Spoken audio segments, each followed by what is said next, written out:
Unity is strength. Make we reason. Make we talk. If we see corruption in any shape or form, we're going to highlight it. Make we talk. Jeffrey Tavares represents yard and broad and the entire diaspora.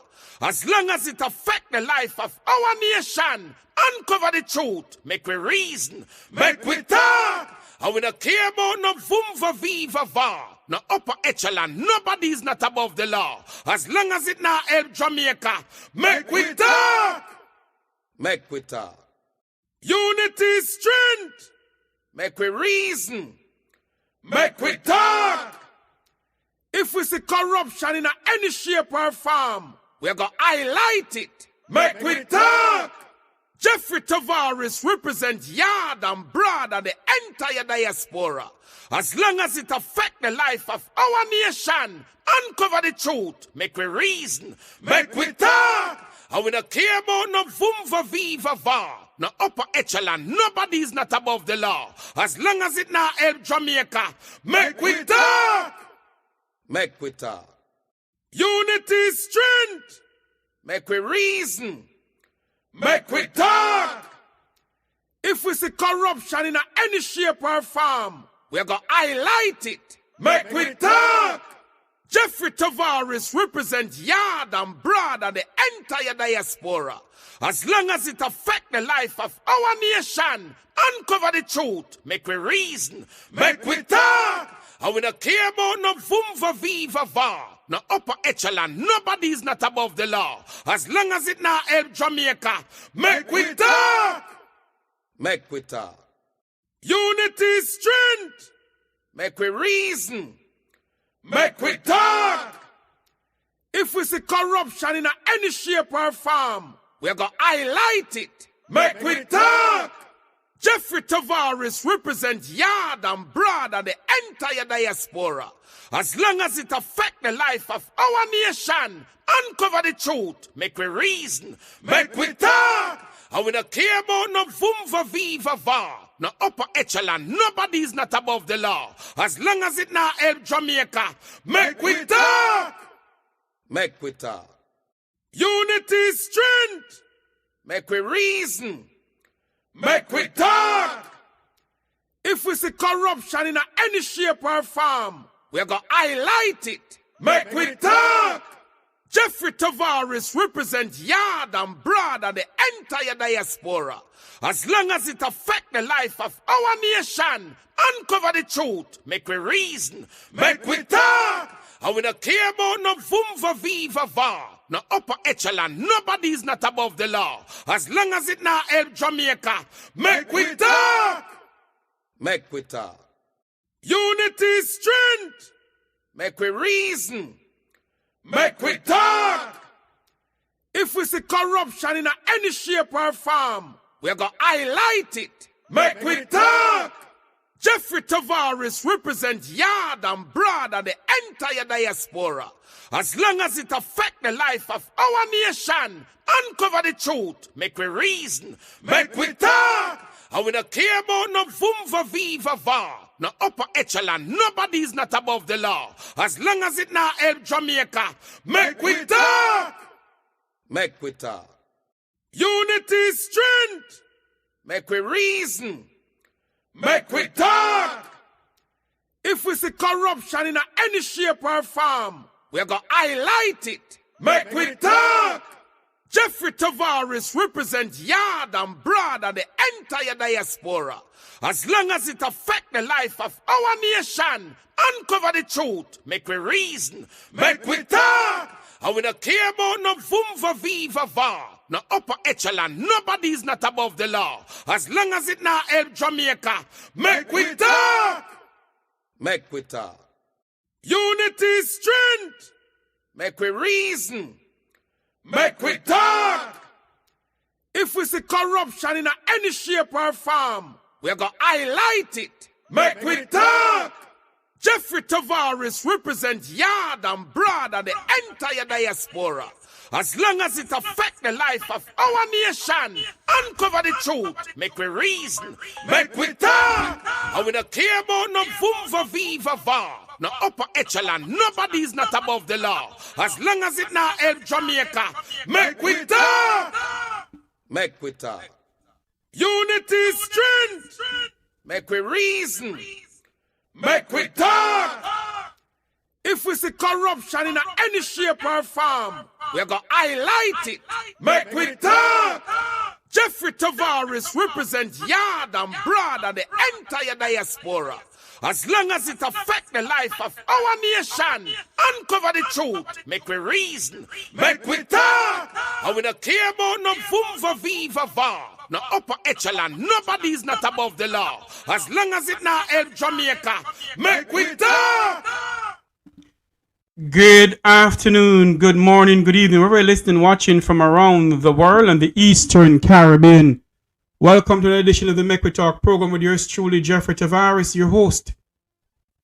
Good evening to all those in the chat room. Good evening to all the students who are joining us from around the world. And of course, the Eastern Caribbean. Happy Easter Monday to you. I hope you all get a lot of bun and cheese to eat, you know. I don't eat those things anymore too much. I leave those things to Wilfred Radigan, you know. Ratty love to eat those things. I leave those things to him. Ladies and gentlemen, people, welcome to the program. An exciting program this evening. We're going to have with us Senator Lambert Brown will be speaking about if doctors leave. When doctors leave, what happened to the patients? We're also going to have talk show host Conrad O'Brien come on to speak to us about the Mek Gordon statement towards Dennis Gordon and his company. You know that there's a big hullabaloo going on within the Parliament of Jamaica and the company that is owned by Dennis Gordon. And of course, it's not Mr. Gordon alone that have company that deals with the University of West Indies Hospital. But before we start all of that, let us ask God's presence in the midst of this program this afternoon.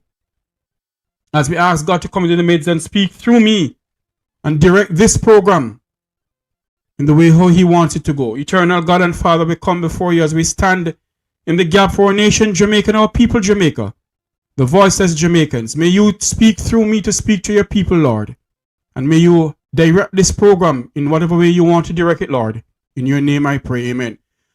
You know something, I saw a viral video going around on social media with an 82-year-old man who could be my father or my grandfather. And apparently, the Jamaica Constabulary Force, those who believe that the trigger of the gun is their power, and they don't remember that it's taxpayers who pay them. So they go around and believe that the power that they have lies behind the trigger of a gun. And you hear nothing from the hierarchy of these public officials who we put there to lead this nation and govern this nation correctly. All you can hear from them is shoot and ask question after. I'm going to show you something that happened some time ago. And believe you me, it don't look good. The policeman was beating this 82-year-old Jamaican citizen. This little fly-by-night, pitch-by-day police boy who believe that because they have the power behind them of the Minister of National Insecurity and No Peace, Dr. Harris Chang, and the Prime Minister, they go around and they gun down poor people, pitney. You see, before I show that video. I want to play something with the Prime Minister. Listen to this.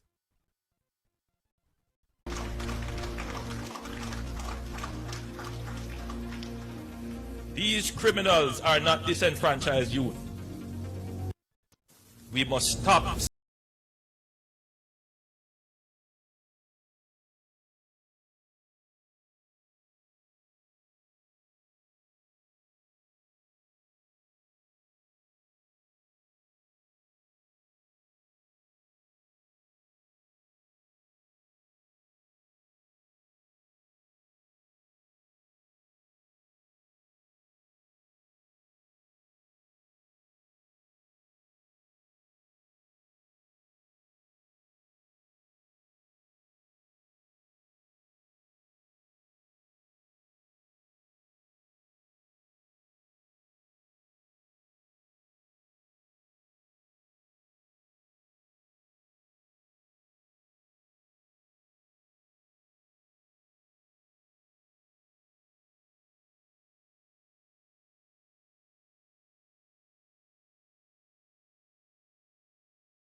I won't go any further with the Prime Minister's statement of going hard on criminals.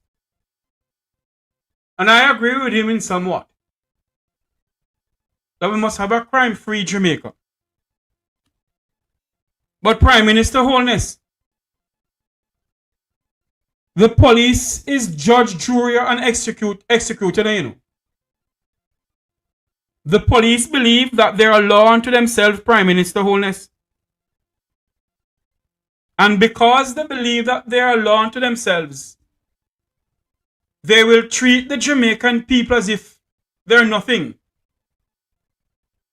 I heard a well-known Jamaican pastor come out swinging of what is going on in our country. I want you to listen to him. In killing them with impunity. I keep saying before we write off them boys, we say them done dead already. And support Mr. Holness and the commissioner in killing them with impunity. The amount of poor people picnic that has died in the last 2 years without trial. Police becomes the judge, the jury, and the executioner. This pastor is a no-nonsense pastor. And what he said is the truth. The JCF is operating as if they are a law unto themselves. And until we as Jamaican citizens get rid of our mentality and call a spade in this country, get rid of the mentality of being a member of the People's National Party, a member of the Jamaica Labour Party, or a member of the UIC, or the Never Dare Move. That's the NDM, because them not move go nowhere. Is it? Until we have a mindset to let the leaders of this country know and the police know that it's not everybody that sees criminals. Because we have some criminals in the Parliament of Jamaica. And they're not going for them. We have some criminals in the JCF.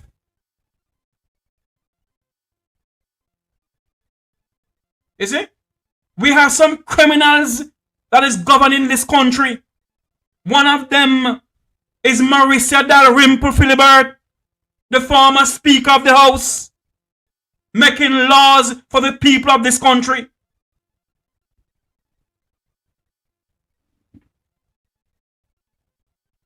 But what we do, we get up every day and all we can hear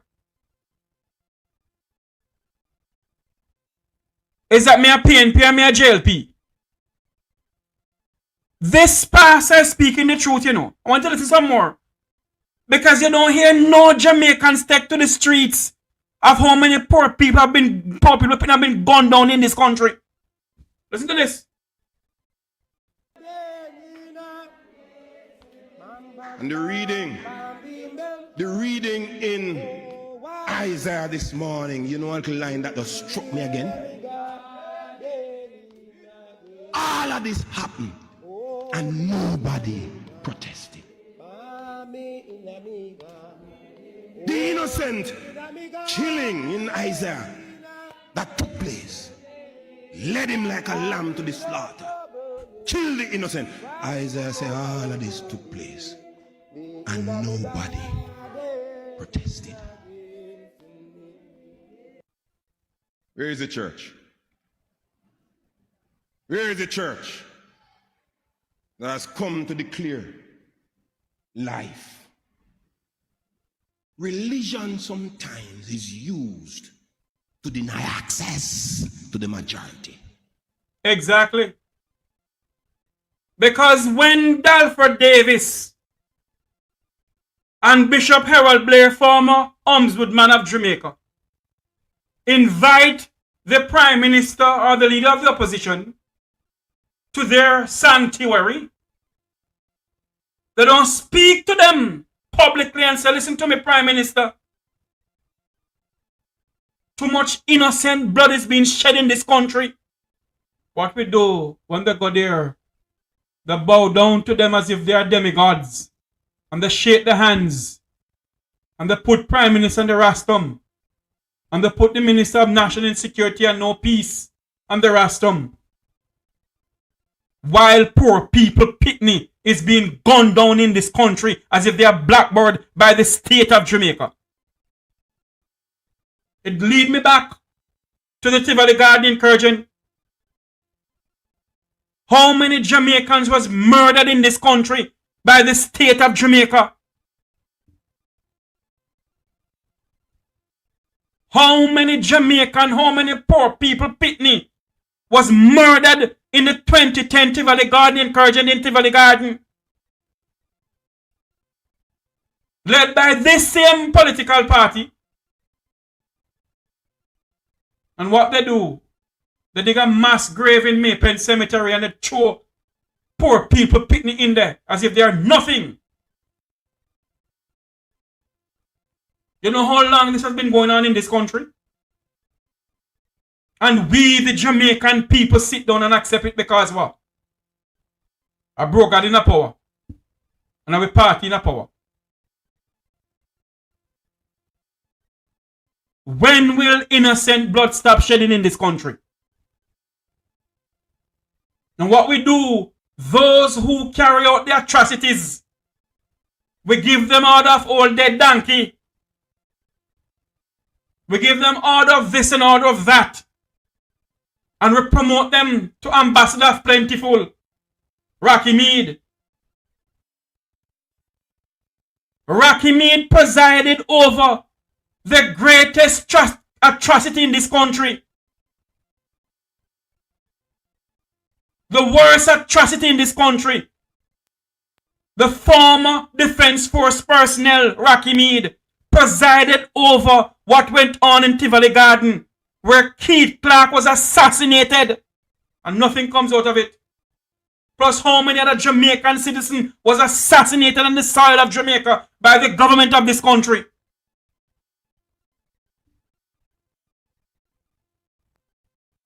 You hear nothing about it. Come on, people, like up the live feed, like the feed and subscribe to the channel. At 7:30, 6:30 Jamaica time, we're going to have Senator, the Honorable Lambert Brown will be coming on, the PNP Senator will be coming on to speak to us about when doctors leave, what happened to the patients. Huh? We don't hear nothing. The Ambassador of Plentiful, Rocky Mead, presided over one of the wickedest atrocity in this country. Until now, not one single soul has gone to prison. for the killing of innocent Jamaicans' life in Tivoli Garden. Not one single one of them. But all they can hear, they give them ambassador plentiful. Ambassador to the United States. And they get order of old dead donkey. Cow class, jackass class, commander this and commander that. That is why I tell them, and I make it clear. I don't want no order of this, order of that. Because we have some notorious criminals in this country who wear jacket and tie, and some rapists and human traffickers, where the Governor General of this country give them order of dead this and order of dead that.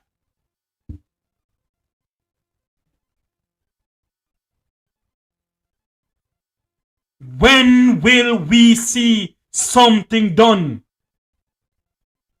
to the atrocities that are going on in this country? Innocent life has been taken away by the state of Jamaica. And the Jamaican people sit down and accept it.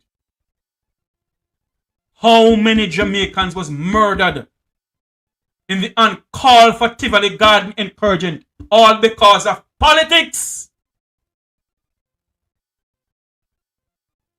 How many Jamaicans was murdered in 2010 Tivoli Garden incursion?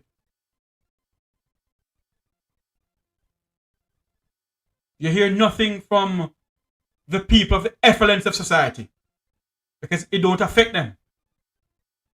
You hear nothing from those in Tivoli Garden, Cherry Garden, Beverly Hills. Nothing from the people, I call them the people of the Vumvavon and the Vumvavin. You hear nothing from these so-called Jamaican people. But when you talk, all they can hear, Rattigan and Jeffrey, they bring down Jamaica. I put in Jamaica dirty laundry in the public. A bunch of set of damn idiots. Isn't there news organization around the world? How many news organizations in Jamaica only don't know about? When will we get justice for the innocent life in the 2010 Tivoli Garden incursion and other innocent that have been murdered in this country? When will the people get justice in this country? What you gonna do? A letter was sent. Let me talk things tonight, I hope my family will vex with me, I can talk on something tonight. And I don't bring back anything, But family of mine. Mother was brutally murdered in this country. And a letter was sent at that time to Owen Ellington, the former commissioner of police. And until now, the family get no response from Owen Ellington. The book in St. Elizabeth at the Black River police station, they can't find the book. I made the reporting. The book gone like Sammy Mouth. Now come on back and tell me nonsense, this thing that I know about. This country is one of the most corrupt countries known in the Caribbean.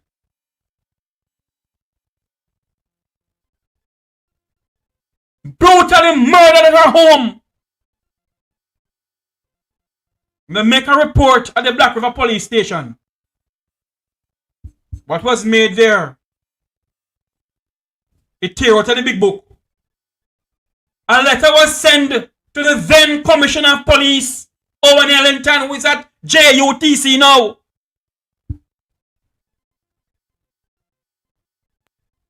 What happened? All now, the family don't get a response from Owen Ellington. So what politicians do in this country is to hug up their friends and give them position for them name some more food from poor people in this country. But there are some people who they pass on platform, all they can see is the color green or the color orange. They don't see Jamaica.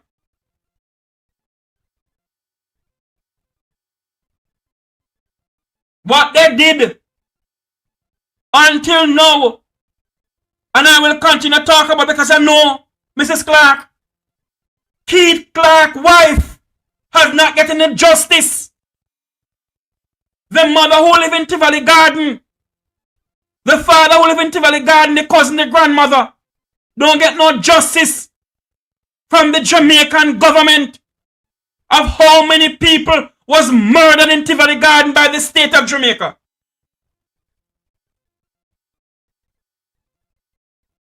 When you talk, when you love poor people, huh? When you know what's going on in this country is the most corrupt nation known in the entire Caribbean.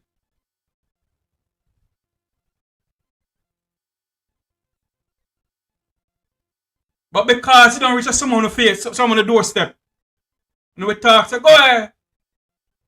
Jeffrey, all dirty comrade, all dirty labor, right? But he continue to chat. So don't come over here and tell me nonsense. It's things that I know. Until now, Rocky Mead has not faced justice in this country. But the Prime Minister have Rocky Mead at the office of the Prime Minister of Ambassador of Plentiful.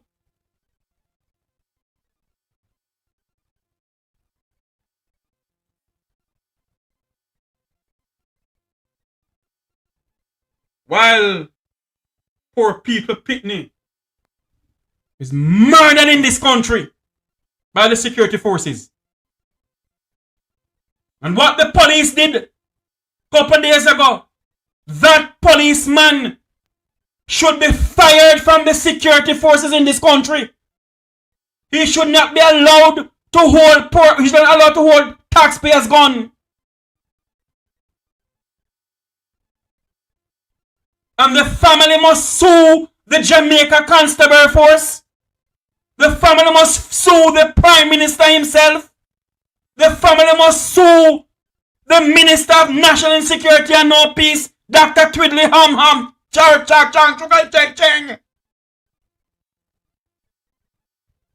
The family must sue Dr. Harris Chang and the Commissioner of Police and the individual themselves. Watch this video here. I'll come back to the pastor, man, but watch this video here.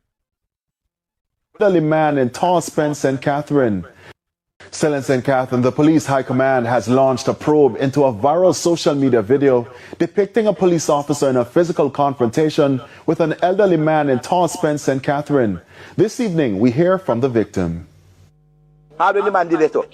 How the code did it up? Watch that man bust it up. Right there. 82-year-old Kenneth Harris fights back the tears as he recounts the details of the harrowing ordeal with a police officer on Friday, which left him nursing wounds.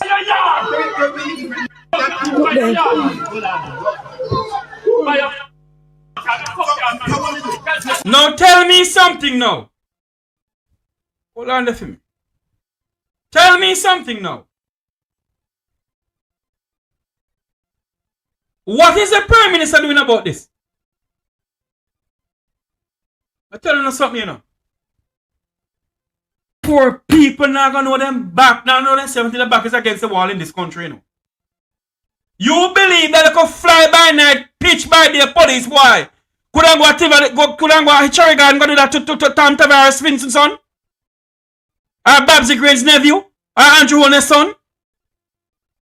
You believe that they could fly by night, pitch by the police, boy? Could do something like that? An 82-year-old man could be his father. What's up in man mode? Come here.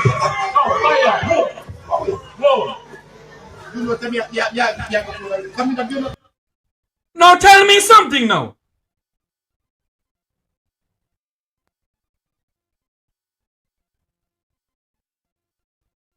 Tell me something.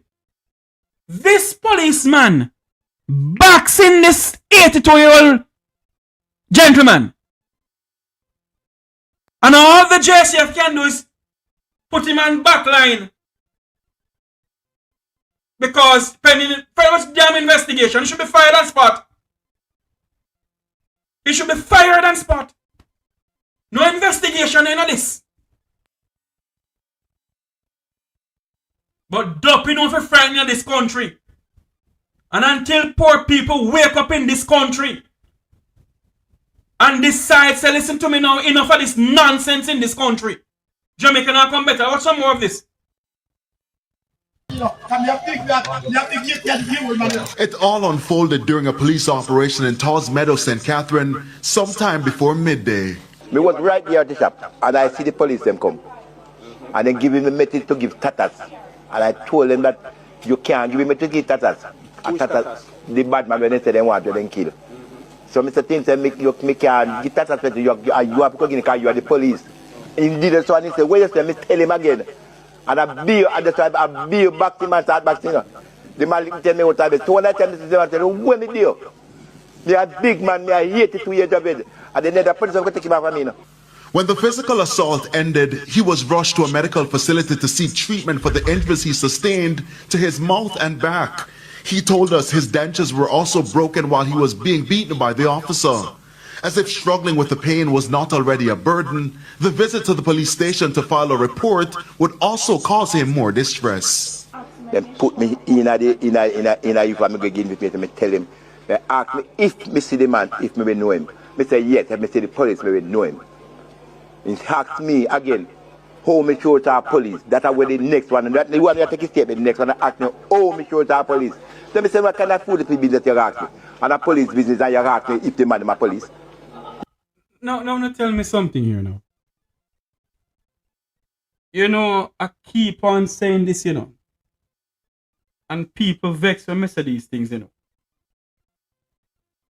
What kind of heart does the JCF members have?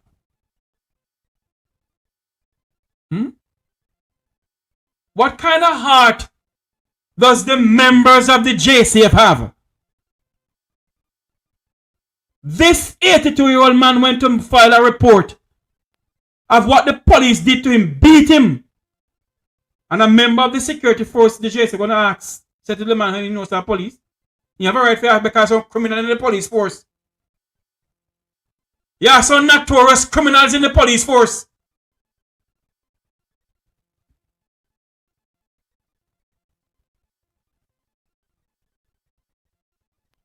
While he was being beaten by the officer.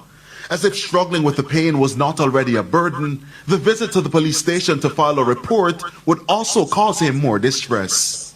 Then put me in a if I'm going to give me me tell him.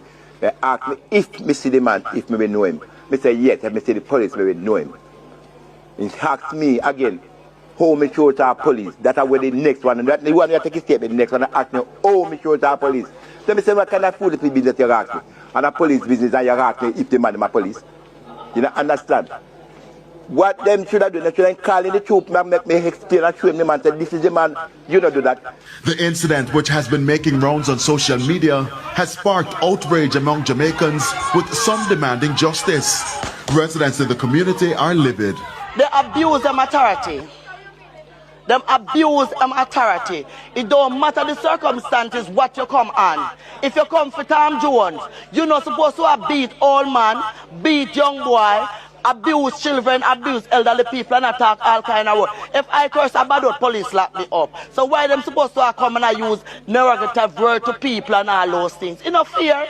In a release on Sunday, the JCF said the police officer involved in the incident has been placed on interdiction pending the outcome of a thorough investigation. What thorough investigation? Twiddly dum Minister of National Security.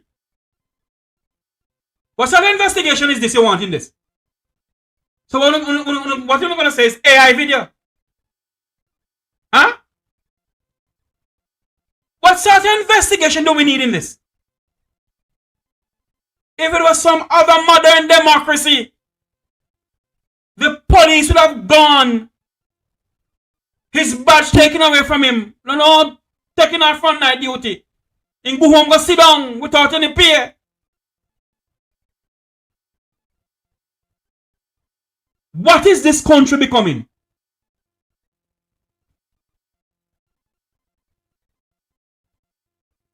What is this country becoming?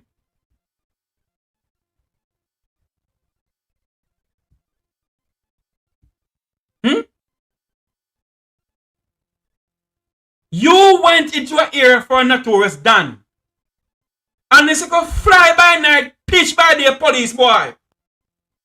Believe that his power lies behind the trigger of a gun. Taxpayers' gun. And him decide to beat an 82-year-old man who could have been his father or his grandfather. 82 years old. You don't hear nothing from the Prime Minister about it though.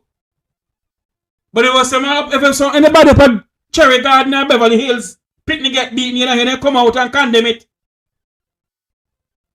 You don't hear hypocritical organization in Jamaica come and condemn this. Because what? This little old man not come from now, he come from the ghetto. I wish to God I sat back and could take up this case. The family must sue the minister himself. Sue the policeman himself. Sue the commissioner of police himself. Sue the prime minister himself. And sue the Ministry of National Insecurity and No Peace. What the hell is going on in this country? You see it fit to beat an 82-year-old man. What is going on in Jamaica? One moment for me, Marshy. Hold on, Marshy. Hold on. Hello, Marshy. Good evening. Hello? Marshy? Hold on there. What are going on? I'm not here. Hold on there. I'm not hear one thing from you. All right, go ahead now.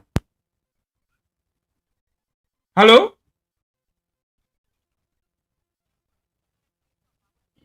Hold on. This thing not working. Hold on a minute. Marsha get cut off a while ago. Let me turn this down. Yes, Marsha, good evening. Go ahead. Marsha, go ahead. Turn off your TV in the background. Alright, yes, man. May I hear you now? Go you ahead. hear me now? Yes. But Jeffrey, may I tell you now? That one here, several of them reach me now. But it come like this one knock at my doorstep. I am 72 years of age, and when I see the police, I walk past them and feel comfortable. And say, me old boy, police not trouble me. But me get it all wrong. It's all wrong. 82 years of age. 82 years of age. No. If a little boy, they pass the police, and he will say to the police, suck your mother. It would be rude, you know. Right? Damn rude and deserve to be boxed down. But you know, so I don't know that the police now right to box him down? None whatsoever. None. The police have no right. And my God, you come look at an 82-year-old man. And you give the man message to give man, and the man refuse. And I wonder if you see the left one when give the man. Listen to me. Listen to me, man. Let me tell you something, you know. You see when I saw that, you know, if he shoot me, you know. I'm not gonna get hell and find and get back to him. But remember the 82-year-old man, poor thing. I understand what you're saying. What I'm saying it's a member of my family. Oh. But hear me. You call them a thing where they call violence producer. You know, so that policeman is a violence producer. Then that's what they want. You know the anger. You know the anger. We're inputting on many people. Young boy. You know, so some young boy now see this. You know, we're in a feeling mind already. That's how you breed violence. Well, listen to me. And listen to me good. The Prime Minister wanted to happen. And the Commissioner of Police wanted to happen. And some citizens wanted to happen. Believe me, if that 82-year-old man was a criminal, You know they would go and block the road this morning? Oh, yes. Jamaicans, the part of Jamaicans are not correct, you know. And all the part is Exactly.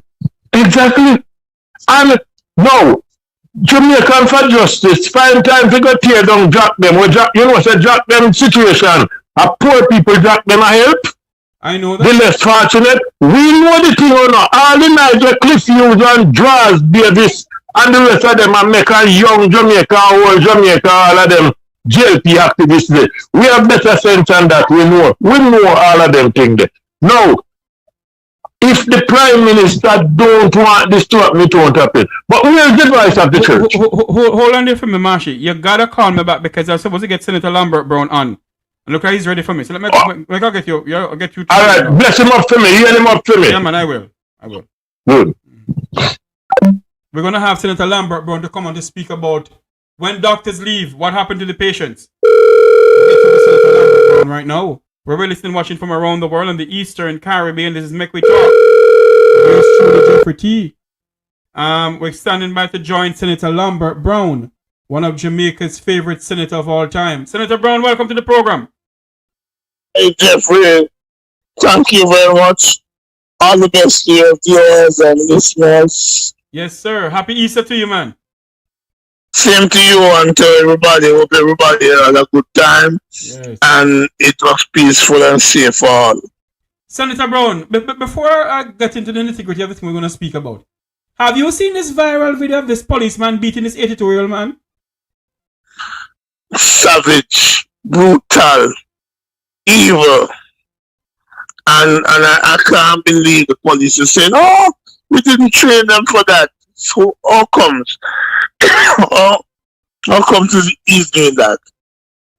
You know, this is Easter. When I was a child, I used to recall the police youth clubs in Kingston, St. Andrew.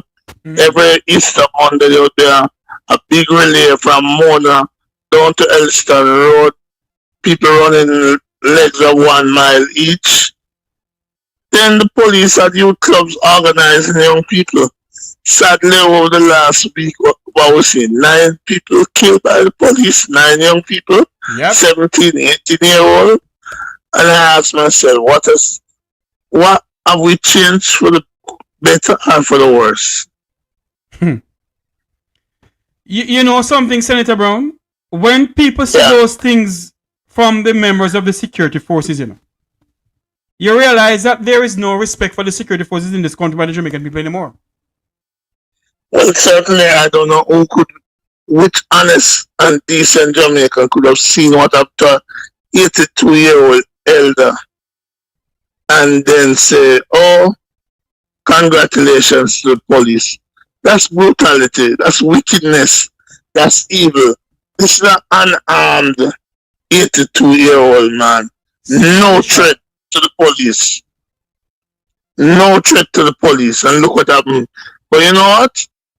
Cell phones are ubiquitous. They're all over the place. Yes. And had somebody not captured this, it would be denied by the police force. Senator Brown, as what our good friend the late Wilmot Perkins would have said, the center cannot hold Mayor. Cannot hold Mayor. Exactly. Second coming by youth. Yes. Absolutely correct. Senator Brown. But what are we going to do about it? That's the problem. Are people going to speak up? I'm not afraid of raising it as I done yesterday.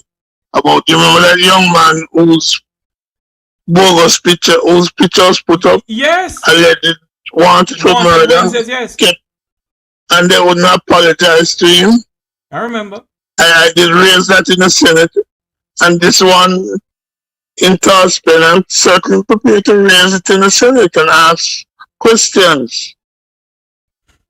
But you know, Senator Brown, I am pretty much sure the president of the Senate, the Honorable Thomas Tavares, Vincent, had seen this, Well, let's put it this way. I can't say if he saw it or not. All I know is that I saw the video and I have a duty to raise it as a concern for the people. I can't speak for my friend Tom, the president. I know I may get a call off of this program. Anyway, Senator Brown, let us speak about... Fear not. Fear not for speaking truth. I don't care. They know there's one Tavares who don't give a flying kahuna. Let's go to the topic we come to speak about. You have a topic, you have a thing in the Jamaica Gleaner that's saying when doctors leave, what happened to the patients? And I'm pretty much sure you're talking about the Cuban doctors, eh? No, well, actually, no, you know. I'm talking about the Jamaica doctors. The Cuban doctors have left. They left on 20th of March. Yes. And our health sector is in shambles. I'm talking about the rest of the doctors, in particular Jamaican doctors, who are getting bad treatment. But before I say that, since you mentioned the Cuban doctors, I want to call upon the Minister of Health, the Honorable Christopher Tufton, to intervene with immediate effect in the situation out at Linstead Hospital, where we're down to 1 and 2 doctors because 9 Cuban doctors are there about have left, and there's been no replacement. And support people, the patients are the ones suffering, and the doctors are getting burnt out. And I don't know if the doctors are going to be able to continue working much longer. So there is a crisis. There's an emergency at Linstead Hospital, and I'm calling on the Minister of Health and the ministry team. I'm calling Sarah and the chairman of Sarah to intervene immediately and get doctors out there. I'm told that there are many doctors who are unemployed who can't be recruited, but somehow the government seems to be hoping that some of the Cuban doctors may come back on an individual contract. In the meantime, Jamaicans are suffering. I'm told recently you had a mass casualty. Yes. And there was only 2 doctors out there that be trying frantically to call for doctors from elsewhere to come there. So is it that the Ministry of Health is having a crisis wherein there's no doctors when there's doctors in Jamaica, in a sense? That is exactly so. In other words, Linstead Hospital is in crisis, and I'm calling on the Ministry of Health and the Minister. I know that the Minister was contacted about it, that something needs to be done urgently, like today, in the interest of patient care. The absence of the Cubans is showing up.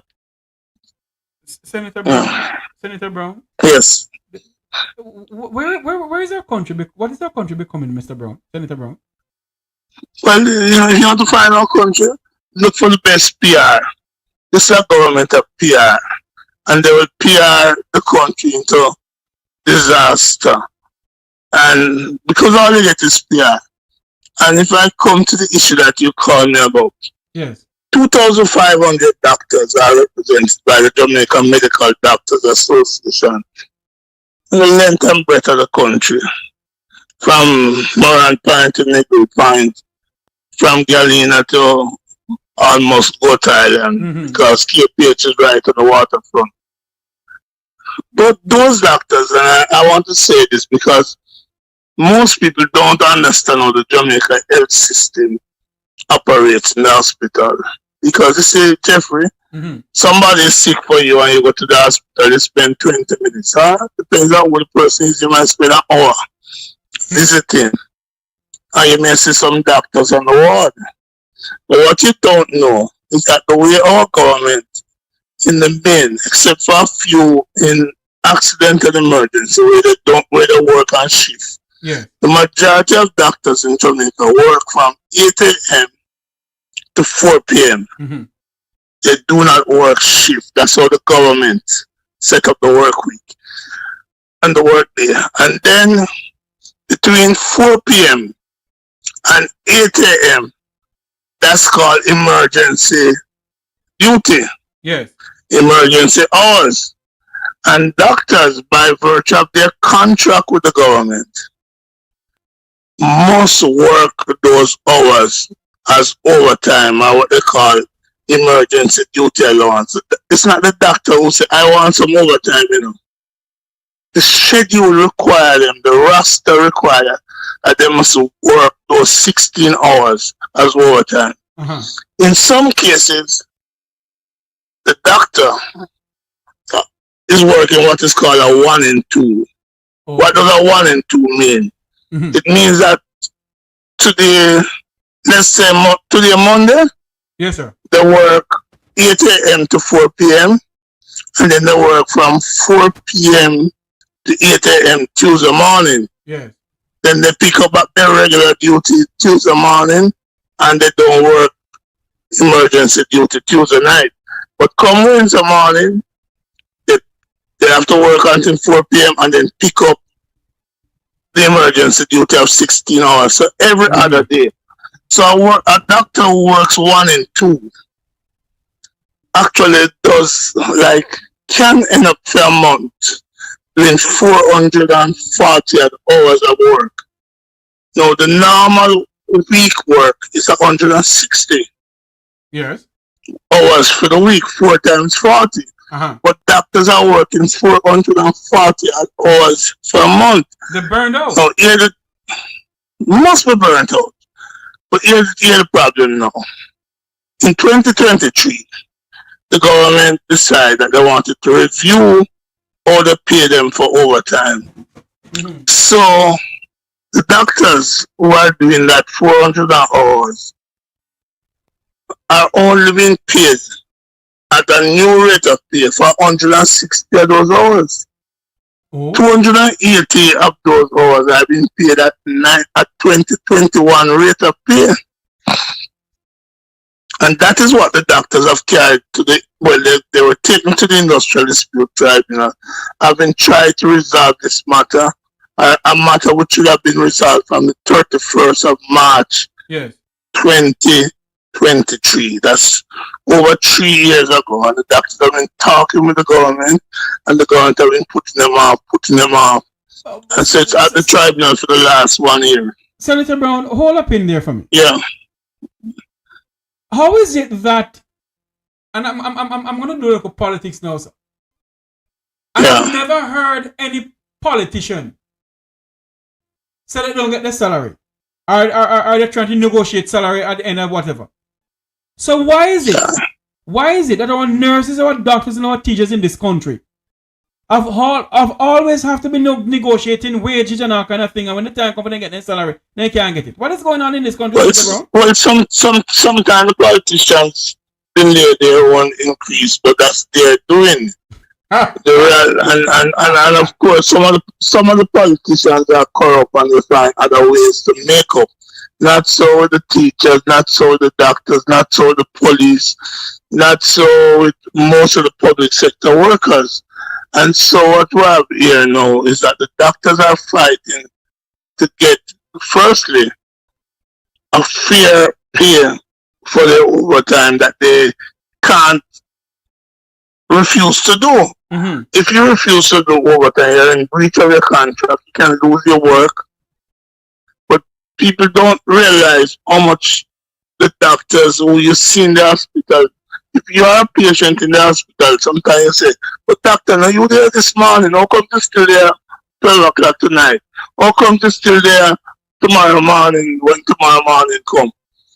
So the doctors have been, if for example, a porter at the hospital work overtime, that porter is paid at 1.5, 1.5 times is paid for the overtime hours. For most of the doctors, they're paid 1.25, not 1.5, even though they are compelled to do the overtime.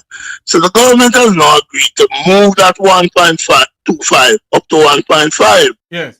But they want to take back from the doctor some agreed rates that were higher. For example, we pointed out to the tribunal that there's one doctor who had to cover KPH, National Chest Hospital, Bustamante Hospital for Children, Hope Institute, Mona Rehab, and any community issues. And that was a psychiatrist, right? We pointed out that there are doctors, for example, you have a child who is stroking at Buster, but Buster doesn't have Buster Mountain Hospital, but he doesn't have an ENT. Yes. The ENT from KPH has to go there to deal with the child, and that's called multiple hospital, covering multiple hospital. And there's a special rate that was negotiated and signed off by different government ministers from multiple locations. Unfortunately, the government wishes to change that and reduce that to 1.5. The government wants to reduce the rate for overtime and special and their staff to 1.5 from 1.61 and 1.6. Mm-hmm. Yeah. So in other words, the government is trying to take back true badness, that true agreement from the doctors. Benefits already negotiated and won. And that's what the doctors are fighting for. There's a particular benefit that was paid to some doctors, especially doctors in the health clinic, called an incentive allowance, which is about 40%, 45% of their pay. Mm-hmm. And you know the government is talking about go to the clinic, don't clog up the hospital. Well, the government unilaterally took away that allowance from the doctors. And that's part of what the doctors are fighting for in the hospital, yeah. So, Senator Brown, if they take away that from the doctors, how do you expect the doctors to survive? Good question. But do they care about the doctors surviving? Do they care about patients? Look what they did. They caused the Cubans to leave, and then the people at Linstead or any of the hospitals where the Cubans were are the ones suffering. They don't care. They care about their visas. My God. So, Senator Brown, do you have any idea if there was anything put in place to block the shock of these Cuban doctors leaving? Yes, I have an idea. It's called nothing. And why do I say nothing?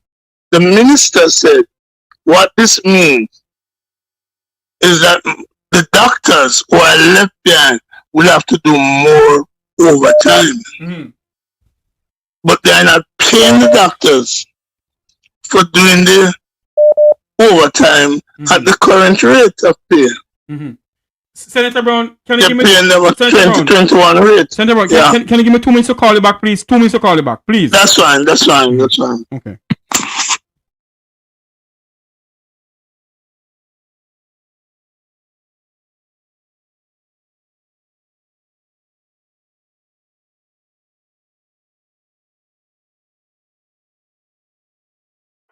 Mek Wi Talk. Unity is strength. Mek we reason. Mek we talk. If we see corruption in any shape or form,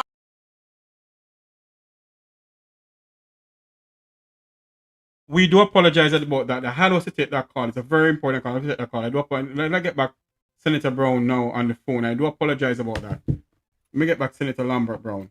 I do apologize about that. My sincere apology.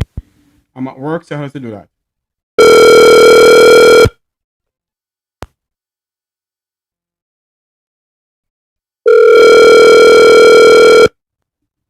My sincere apology about that. Let me get back Senator Brown on the phone. Senator Brown, I apologize to you, sir. I'm at work and doing it at the same time. Go ahead for me. No, man, that's fine. I understand. Unlike Jamaica, we don't have holiday today. Yes. Yes, I understand. Yes. So you're saying, well, you go ahead, you ask a question. I said to you, was there anything put in place? Oh, yeah, absolutely nothing. The minister, when faced with the Cubans leaving, because they hope the Cubans to break off from their government and stay. So that means that the local doctors will have to do more overtime. But you go to Linstead today and ask them what it is like for 2 doctors and sometimes 1 doctor to be carrying load of the patients out there, especially in accident and emergency. And you know, a day like today is a day when many accidents tend to occur on the highways. Yes. Right? And so, but there's no planning, there's no preparation, there's just a hope that somehow the situation will not be as bad as it is. But it's terrible. And I don't know if the doctors are going to keep it up because they have to just, for their own safety and sanity, stop working at some point. You know, so no plan in place with Cubans. And then what I'm saying to the government of Jamaica, treat the Jamaican doctors fairly, because if they leave and they have options to leave, it is the patients, the poor black people who are already suffering, who will suffer worse. Is it that Senator Brown, that the Minister of Health don't really care about the Jamaican citizens' well-being, sir? Well, I'm not going to go into his mind. All I'll say is that what is passing as a health system is one in shambles. It's in chaos. And the health sector workers are not the happiest, and the patients are the worst off. If you're just joining us, that's just the reality. If you're just joining us, we're speaking to Senator Lambert Brown, opposition Senator Lambert Brown. He's also a trade unionist and one of Jamaica's well-beloved senator and trade unionist who continues speaking up for the poor people of this country. Senator Brown, you're talking about the doctors and so forth. Do you have any information on the nurses in this country? What is going on with them? Well, the nurses are not much better off, you know. They really have been giving the best they can to the country in difficult circumstances. I mean, for example, the government talk about performance related pay, but the nurses, the doctors, the police, and those people, other public sector workers are giving good performance. But what does the government offer the doctors and the teachers now, and the public sector workers in general? They offer them a 2%. 2% increase in pay. And 2% that was due from 2025. What? From April 2025. 1 year and now. I have said 1 year now. And in fact, what is worse about it, as I said in the Senate recently, the unions and the government, when Nigel Clark was there, agreed that that negotiation should have been concluded by the 31st of March 2025. So that workers could get their increased pay. Now we see the problem, oil price gone up, everything is going to go. Everything, water, food, electricity, transportation, and the government continue to offer those workers 2%. When in fact the government budget, as I pointed out to them, contains provision for much more than 2%. Oh. So I know that there's a meeting on the 9th. That is, I think, Thursday of this week with the Jamaica Confederation of Trade Unions. And I hope that that meeting, which usually set the stage for the rest of the public sector, can make some progress, because we made some proposals to the government the last time saying, even you in Parliament said you had money put down. What percentage does 42.8 billion represent? I know the answer. But the minister and the minister of state and the people from the Ministry of Finance didn't know the answer. I know they were saying that they need more time. They need more time, so they've gotten 3-4 weeks. And I hope to God that they will come next Thursday and resolve the matter so that the nurses and all the public sector workers can enjoy an increase in pay in short order. You know, Senator Brown, my question though is this. I'm very concerned because at 50-something years old in this country, sir, yeah, it grieved my heart to know that our teachers, our nurses, our doctors are being left out in the cold by successive government over the years. Why is that so, Senator Brown? Well, let's put it this way. There has been for some time a call for sacrifice by the working class Unfairly so, because not all classes are sacrificing, and the workers and the unions have made sacrifice, and that is why in 2015 the unions got Peter Phillips not financed correctly the compensation review. The compensation review was done, completed in 2023, and there have been some movement in salaries for some public sector workers, including politicians, including doctors, including nurses, teachers, and others. So there have been some improvement in the pay level, but it's one thing to get that pay increase. It's another thing to watch inflation eat it out.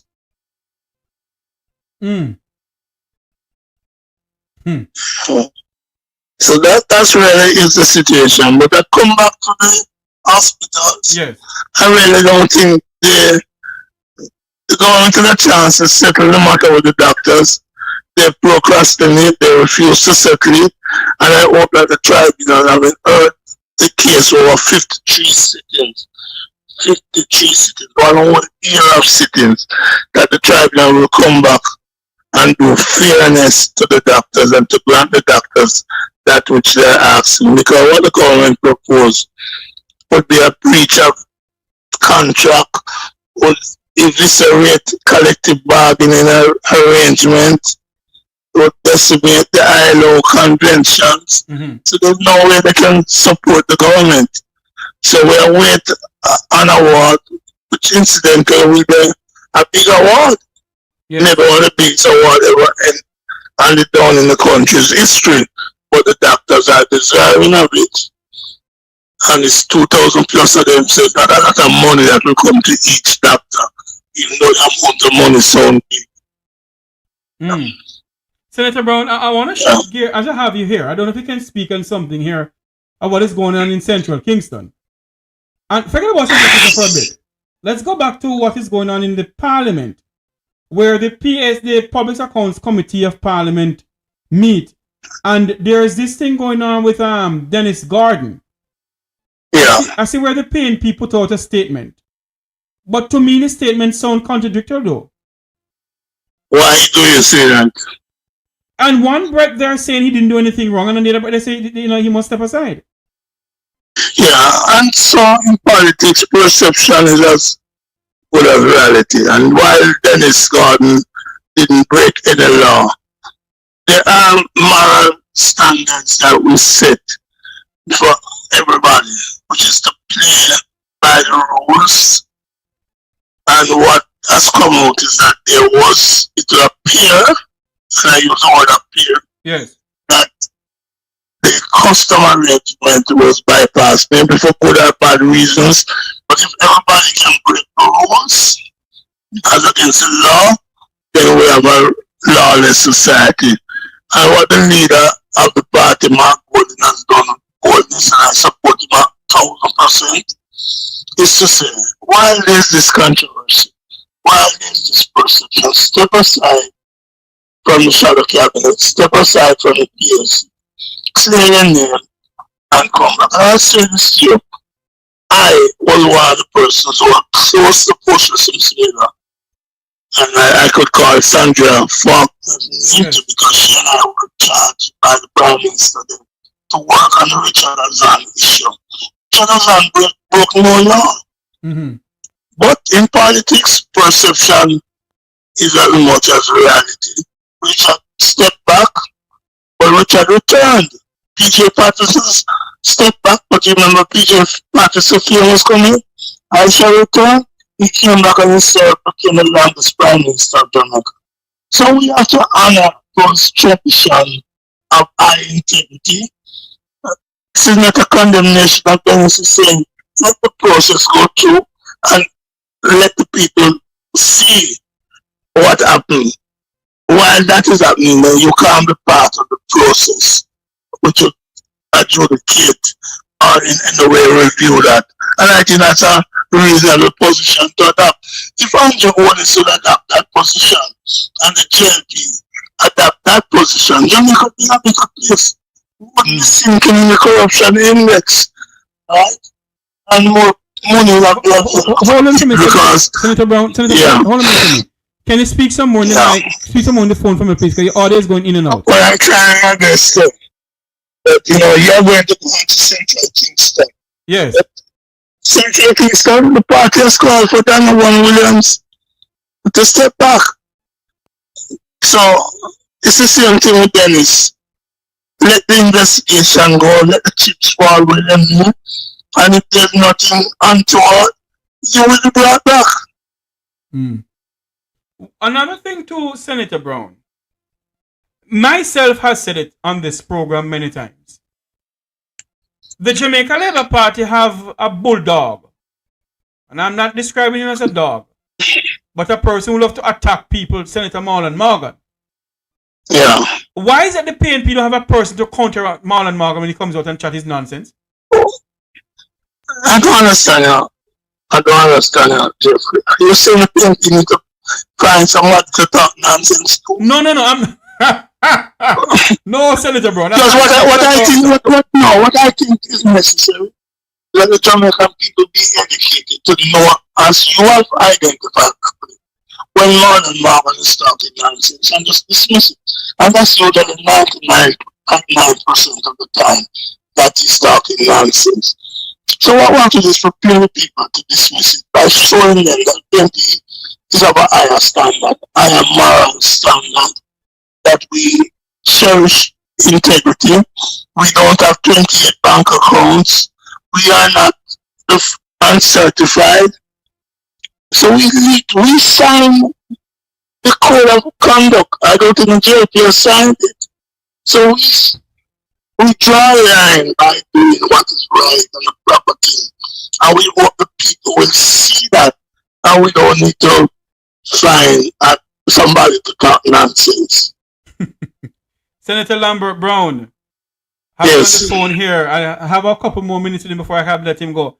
Senator Brown, I want to ask you a question here, though. When it comes on to the ins and outs of the politics of this country, a lot of Jamaicans are not voting when it comes on to election, Senator Brown, to make a decision for this country. Do you know the reason why Jamaicans are not coming to the polls anymore to cast their votes, the ballot, sir? There are different reasons. Some people, for example, are religious. Jehovah's Witness, for example, does not participate in the electoral process anyway. They may be a minority. Some people feel that both sides are the same, and that is why the PNP needs to separate itself on the corruption issue and any other issue from the JLP. Some people just feel, I'm not interested in politics. Politics doesn't do anything for me. And I believe that's a wrong view. But Jamaica is not the only place with a lower electoral participation. I see it in all elections that are on in the Caribbean, Trinidad recently, Grenada, St. Lucia, Dominica. So that people need to realize that abstaining from politics doesn't make you give you a better government. It is your choice to engage in the politics and demand the high standard from the political players so that they will fear your vote. Yes. Right now, if you're not going to vote Jeffrey, I am going to vote, or some JP person is going to vote, they're going to win with the minority. You just need one vote to win. Mm-hmm. So that the 2 and 3 who are not voting need to realize that they are giving up their right and their ability to influence the country. And they need to be part of the process, because let me not this with a lot of those who are not voting are shopping online. But the government is now about to target them for shopping online. But it's not their fundamental right. You don't want to shut up? But that's the point I'm making. If you elect a government that is going to tell you that $72,000 can buy a Pro Box, if you're going to elect a government that says all the Cubans are meeting the Jamaican labor standard, but when Marco Rubio put a little pressure on you, you run the Cuban doctors and leave the people without eye care, without dialysis, attention, kidney failure, lack of support in accident in emergency. And that is why you need to vote for people who have the courage to stand up to what some mad people in the international community is pushing down on us, but also who's going to do good for the country. In other words, you have a choice. Somebody said to you, oh, the PNPs wicked to take $11.4 billion out of the NHT when Jamaica needed to pass some IMF tests. That's bad. And then the same person come and say, we are going to take it, and then you keep your mouth shut and say, well, if it was wrong yesterday, or is it right today? Or was it really not right the other day when the other side do it? If you stay out of that frame, if you don't participate in that, you can't blame anybody when you get a government that beat up, that send police who beat up an 82-year-old man, and I don't hear anything from the government apologizing.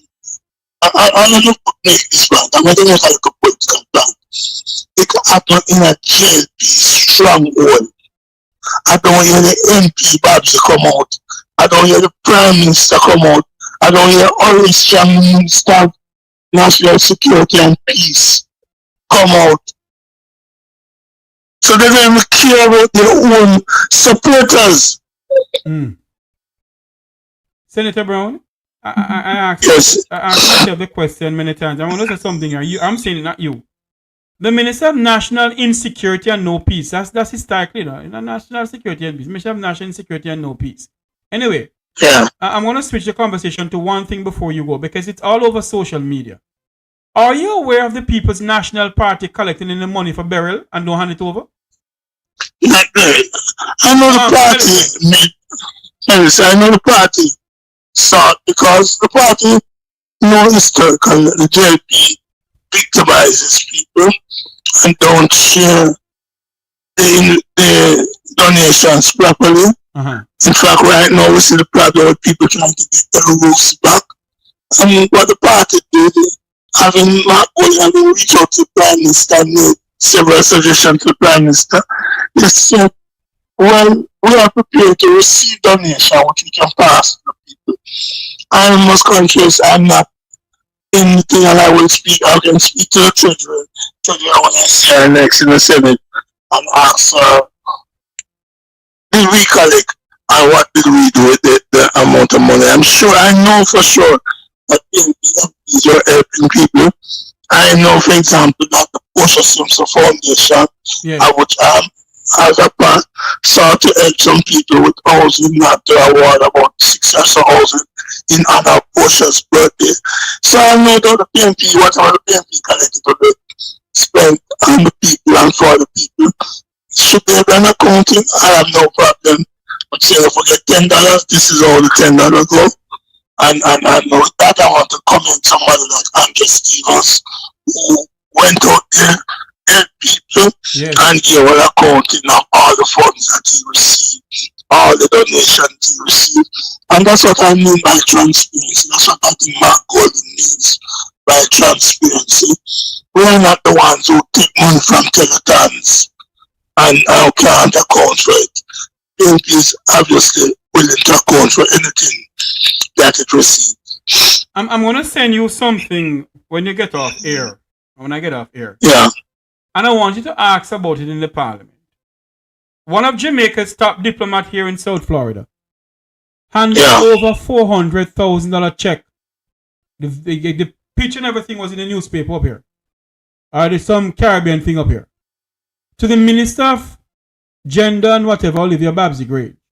$400,000 US. That's 60-something million Jamaican dollars. Yeah. For a concert they have up here at the Hard Rock Cafe. I recall that concert. Right. I don't hear anything about that money, Senator Brown. So you want to know, was it received? Yes. And how was it spent? Exactly. Send me the material and I'll see how I can raise it in the parliament so that Jamaican people can be aware and they can be answers to it. I will, sir. That's Senator Lambert Brown here speaking to us. Senator Brown, you have anything more to say to your Jamaican family? No, well, happy Easter. I'm going to share with them that resurrection brings hope for the people. That PNP the last election, we didn't win the election, but we got 14 more seats. And we're going to do the work so that we can make the change from this corrupt and uncaring government so the Jamaican people can get better in the future.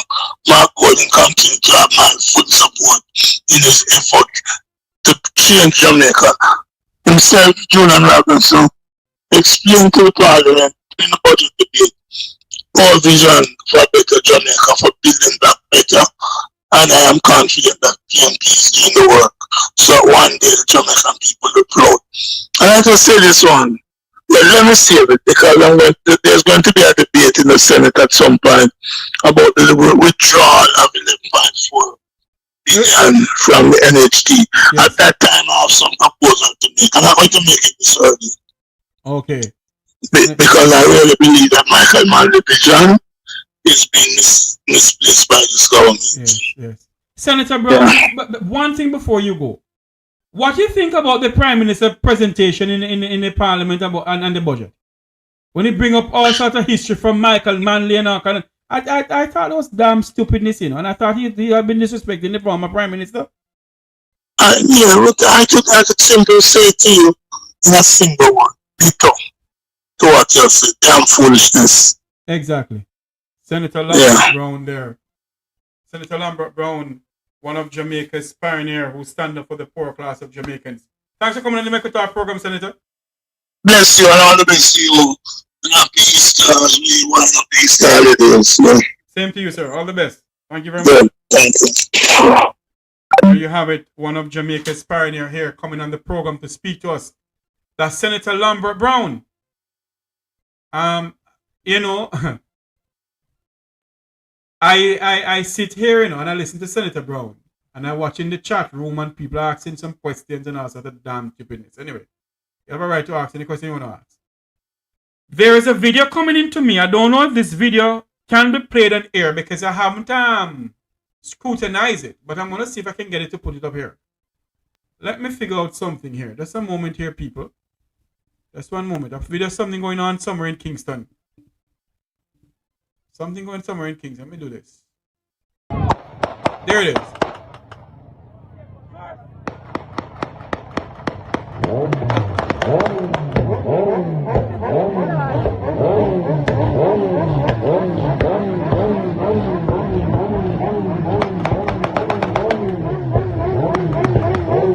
Let me take this out because I don't want YouTube to strike my channel.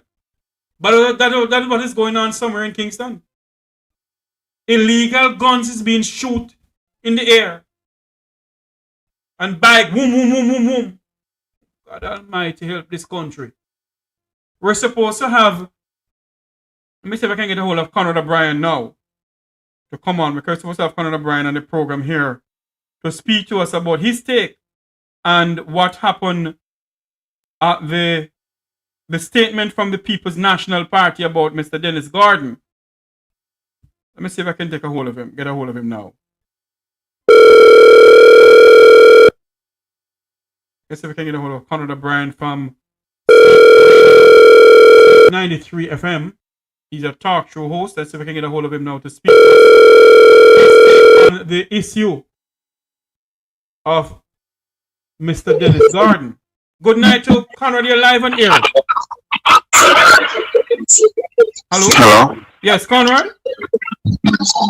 How are you doing? I am good. I have you on air to talk to us. Your take on the statement issued by the opposition leader about Mr. Dennis Gordon. All right. You catch me at a point, but let me try my best. Jeffrey, hold a sec for me, please. Let me get rid of this. Let me get rid of this sound here in the background. Okay. All right. Good evening to you, Jeffrey, and to your listeners and viewers across the world. Yeah. Well, let me first of all say that one of the things that you have to admire the PNP president and opposition leader Mark Gordon for is steadfastness as it relates to upholding principles and integrity within the People's National Party, even when it, basically cost the PNP, one would say, seats. We can point to the scenario over there in Northern Trelawney with Mr. Dennis Meadows, when, because of a speech that was made by Dennis, where Dennis wasn't accused of stealing anything or anything like that. It was just the utterance, and he removed Dennis as the candidate. And the truth is that whoever you speak to, both in Trelawney Underground and across Jamaica, they will tell you that the PNP lost that seat because of the removal of Dennis Meadows as the candidate for the People's National Party, because he was extremely popular on the ground, very popular among the young men and young people generally.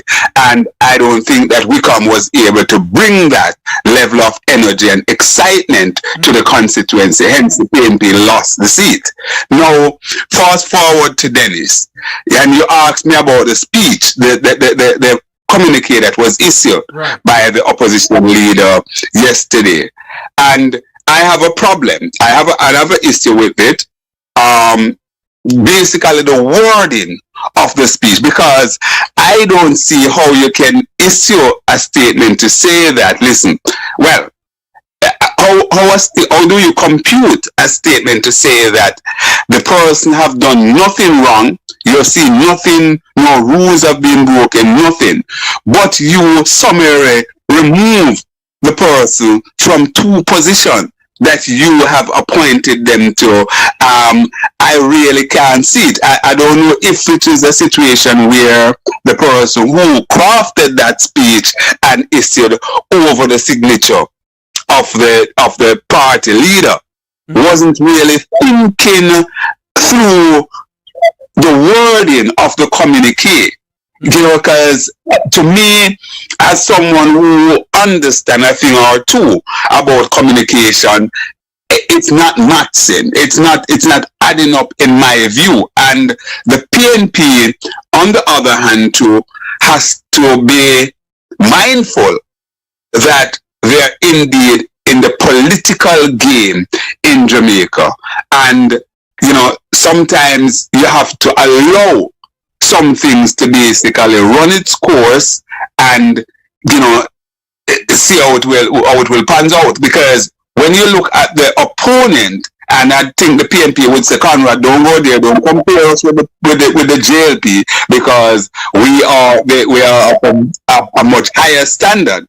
But all in all, Jeffrey, I don't want to be overly critical of the opposition leader, but I have an issue. I have some issue with the wording of the communique that was issued yesterday from the PNP president, Mark Jefferson Golden. I'll be having him tomorrow as my guest on my program and Sleek Radio 93 FM, and also on the Conrad O'Brien, the Fireman YouTube channel.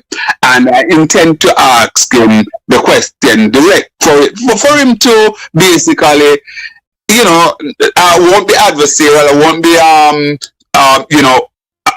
out of order or anything. I just like him to really and truly give some more clarity to that. I must also say that I think I have basically strike an exclusive interview with with Dennis Gordon, with Mr. Dennis Gordon, the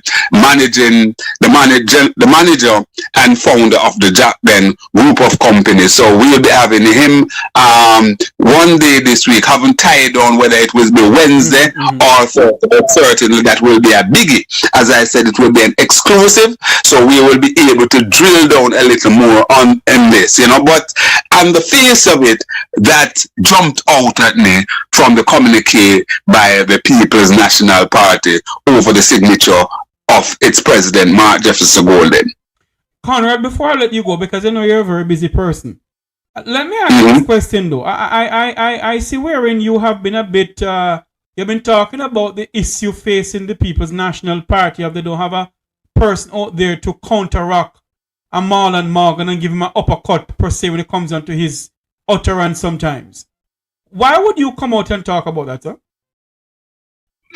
Well, certainly when you're in the political game, Jeffrey, you know, you have to have people who are strident. And I believe that Senator Marlon Morgan, have been really and truly delivering for the Jamaica Labour Party and the government of Jamaica headed by Andrew Holness. And that's the reason why I personally was out in the forefront and basically carried the fight for Marlon and literally begged for Andrew Holness to treat him with a modicum of decency. And first he was appointed, belatedly, he was appointed as senator very, very close to the ending of the term, and he was further rewarded after he did so a lot of heavy lifting during the election campaign and so on. And the Jamaica Labour Party came home with a much reduced number of seats. So all in all, I am looking at that, and I think that the PNP need to have someone, not just somebody who just get up and speak willy-nilly, but somebody who is sanctioned and authorized by the People's National Party to speak on their behalf. At the moment, people said, Conrad, would you accept the position? I'm not seeking that position. I am basically putting forward a man by the name of Colin Anthony Shakafame Bell, yes, that I think that is basically a very, very, very, very credible and qualified person to carry that role. And I think the PNP should act post haste. I am actually using your platform, Jeffrey, to further make that call that I think that Colin should be given a call, and whatever mechanics need to work out in terms of how he will be compensated, how he will be engaged, and so on. I think the People's National Party should do that post haste, because and I endorse you with that one, Conrad. Yes, you see, Jeffrey, the whole political landscape has, I don't know if I should use a word. Yes, it has changed, and you have to be able to match fire with fire. Yes. Right? And what happened is that Marlon basically have the backing, the entire backing of the government of Jamaica and indeed the Labour Party. So I'm saying that when you appoint Colin in this position, right, Colin will now enjoy the backing of the people, the August People's National Party, and indeed the opposition, right? So that's my humble suggestion, Jeffrey, and I believe once again the party should move post haste in that. Nobody, as I can see right now on the landscape, is more strident, yes, more vociferous than a Colin Bell. And what also happened, the other benefit that will come from that is that Colin has a very popular YouTube channel, Portland Spice TV. So there will be a double prong. He will now be able to be engaged, and mainstream media across the landscape will be engaging him in that capacity, and he also has his own very popular YouTube channel that he will be able to use to push that narrative, yes, in our very official capacity. Yes. Conrad, I want to switch to something here now. We're in the whole Central Kingston issue. I don't hear the People's National Party youth come out and the Patriot come out and say, listen, what's his name again? Williams must step down. I think the Patriot came out and they had issued a statement in regard to it. However, I believe that the level of stridency that you need to see from the People's National Party, the official opposition of Jamaica, I am not seeing that, Jeffrey, and hence I am making the call that arm of the party need to be buttressed. It needs to be emboldened. And indeed, as I said to my good friend, who is the General Secretary of the People's National Party youth organization, that's young Ferguson, yes, right? Peter B. Ferguson. I said the other day when she was on Colin's program, she left just before I came on, but I'm sure she was listening.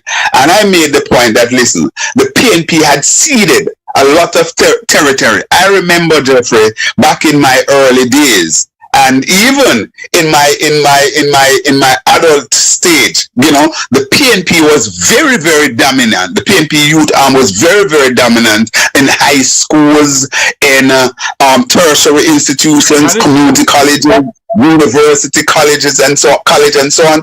And indeed, it's a shadow of itself now, and I believe that they need to be embarking earnestly and recruiting and basically recreate that space within these organizations. And I will add another layer. They also need to be engaging the youngsters on the street side and so on, and get them involved, get them being member of the youth organization and so on, so they will have a better chance of getting the youth vote in the column of the People's National Party. And I will dare say that I humbly submit the same to the young professional arm of the People's National Party, the Patriot. I'll say this, and this is an observation, and one can even deem it as a criticism. I remember building up to the general election, Paul Blake, the Reverend Paul Blake, who has assumed the role of president of the Patriot of the People's National Party, young professional arm. You could hear him on the top of his lungs from Kingston. You could stay in Negril, that you are very familiar with, and hear him, Jeffrey. Since the election, you have not heard him, and you ask the question, were these people basically there because of the opportunism, and they believe that positioning themselves, they would be seen and be given cushy jobs and so on should the PNP won the election? Jeffrey, I'm the fireman, you know, I speak truth to power, no matter who the guy is. Conrad, I tell you something. I tell you something, Conrad, and what you say is true. But is it that the People's National Party, Conrad, the older folks of the People's National Party, is it that they are not listening to the younger people and they want to just bully them? I don't think so, and I don't know that is so. I don't. The People's National Party, certainly in the dispensation from Portia Simpson Miller coming through to Dr. Phillips and now on the Mark Jefferson Golden, we have never seen more young people being pushed in the forefront of the People's National Party. They must get up off their backside and do the work. I agree with you. Conrad, before you go, one more thing before you go. Have you seen a viral video circulating on social media where the police was beating an 82-year-old man? My God, Jeffrey, I saw it, and believe me, I wept. And as you say, Jeffrey, my voice cracked, because I don't know how under God heavens any decent person, let alone a young man who wear the uniform of the Jamaica Constabulary Force and being paid by us, taxpayers of Jamaica, could ever deem to treat somebody who could have been his grandfather like that, Jeffrey. He should face the full brunt of the law. As a matter of fact, I think he should be charged and be given prison term. That's what exactly I said on this program here. Exactly what I said. He should be charged and given prison term. It's a damn it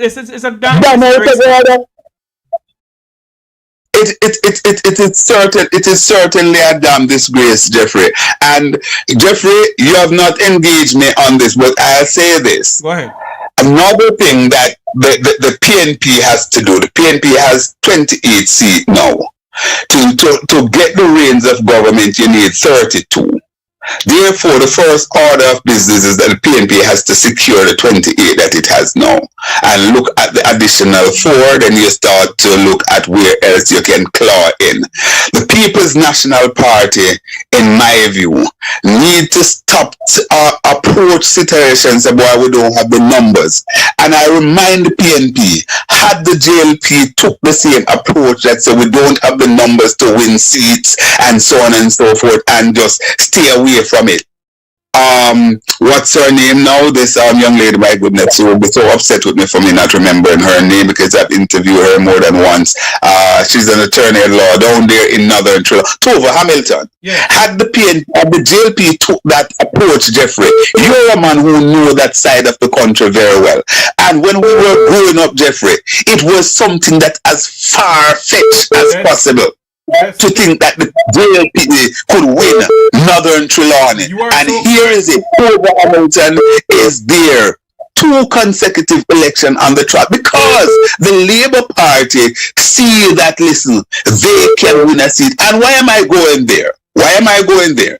Because based on utterances that we're hearing, and certainly communique that I have received from persons who sit on the executive within Western Portland, it is confirmed from all accounts that Darrell Vaz would not be going back, and we could see, based on the flexing, Big Rod, and don't make nobody fool you, Jeffrey, I'm telling the untruth. The truth is that Big Rod has been introduced to the executive member and to people out there in West Portland. However, he is not warmly received. As a matter of fact, I don't know that even Darrell himself is supporting Big Rob, but Big Rob is the choice of Prime Minister and JLP leader Andrew Michael Bogard Radam Holness. Conrad O'Brien, yeah? From Sleek Radio Fireman. Is it that there's nobody? Sir. Is it that there's nobody in Portland can take over Darrell Vaz seat? Why do they have to pressure in somebody?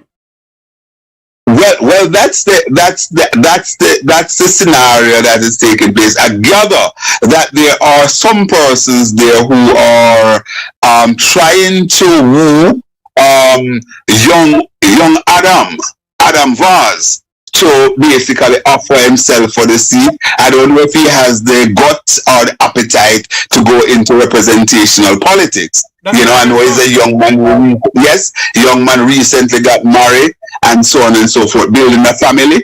But what they're saying, my sources is reminding me that, listen, West Portland, I love Redman, and the dynamics of the politics over there is that it calls for deep, very, very deep pocket, and they believe that Darrell Vaz is able to attract funding, and if his son goes, he's not going to let his son out there on a limb. But also, what we're understanding is that the constituency is at a point now where it is ripe for the picking. And should the People's National Party mount, if there's a by-election, and the People's National Party should mount a vigorous campaign, and the PNP versus the JLP out there, the PNP could very well come out the victor. The other thing within that constituency, Jerry, it's a kind of constituency. It's a constituency that operates on a series. And if you look back on the history of the PNP versus the JLP in that constituency, then that would ring true. What I'm saying that, there was time when it was the JLP, then the PNP, of course, the last time on the track, we saw the late Jigs Ennis basically carried that for 3 consecutive terms for the PNP. Now we're seeing where Darrell is there for about 18 or 19 years, and it is argued now that it is the PNP's time. So the PNP should really get its house in order, and if it is Doreen that they would be backing, then they should basically rally around her. If there is somebody else, then they would have to basically work that through and see how they introduce that person and so on and so forth. Of course, we know that political party do their business in a particular way, carried out sounding, etc., etc., etc. So a very interesting scenario we're seeing out there, Jeffrey. Conrad, let me ask you this question before you go though.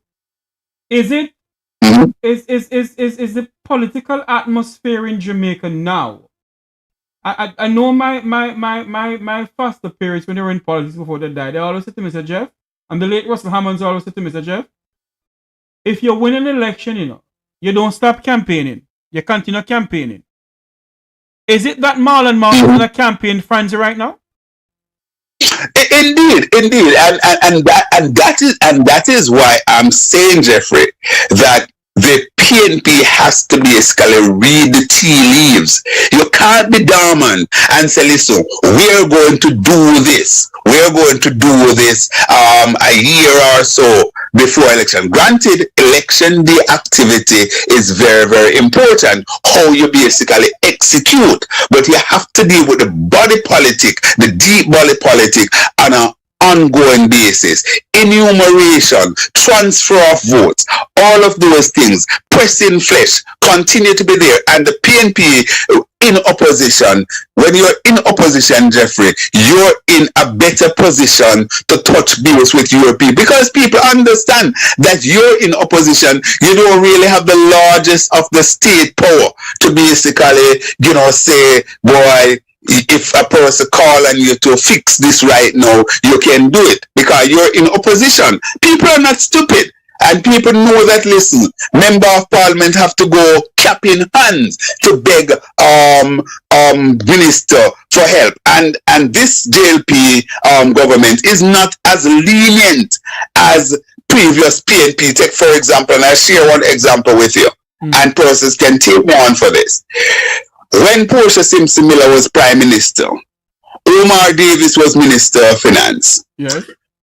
So, to the horror of many, or to the dismay of many PNP MP, including people like Richard Parchment, who end up lost his seat, right? Wanted a little help down in his constituency, did not get it. But at the same time, billions were spent in Rudyard Spencer's constituency. Case in point, the road from Mineral Heights go all the way to Lionel Town, and so on. That was done. And then in North Central Clarendon, that seat that was represented by Pernell Charles, from Mike Henry's Central Clarendon, was all the way up there, right? Into close up to CC there. All of those areas were done costing billions of dollars. So that's the kind of that's the kind of approach that the PNP take. Portia would say, listen, it's the people of Jamaica.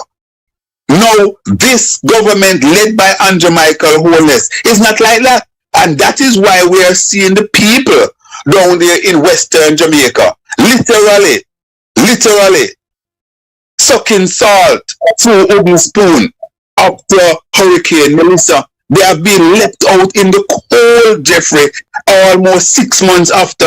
We have seen no rebuilding. We still see people are going zinc bush.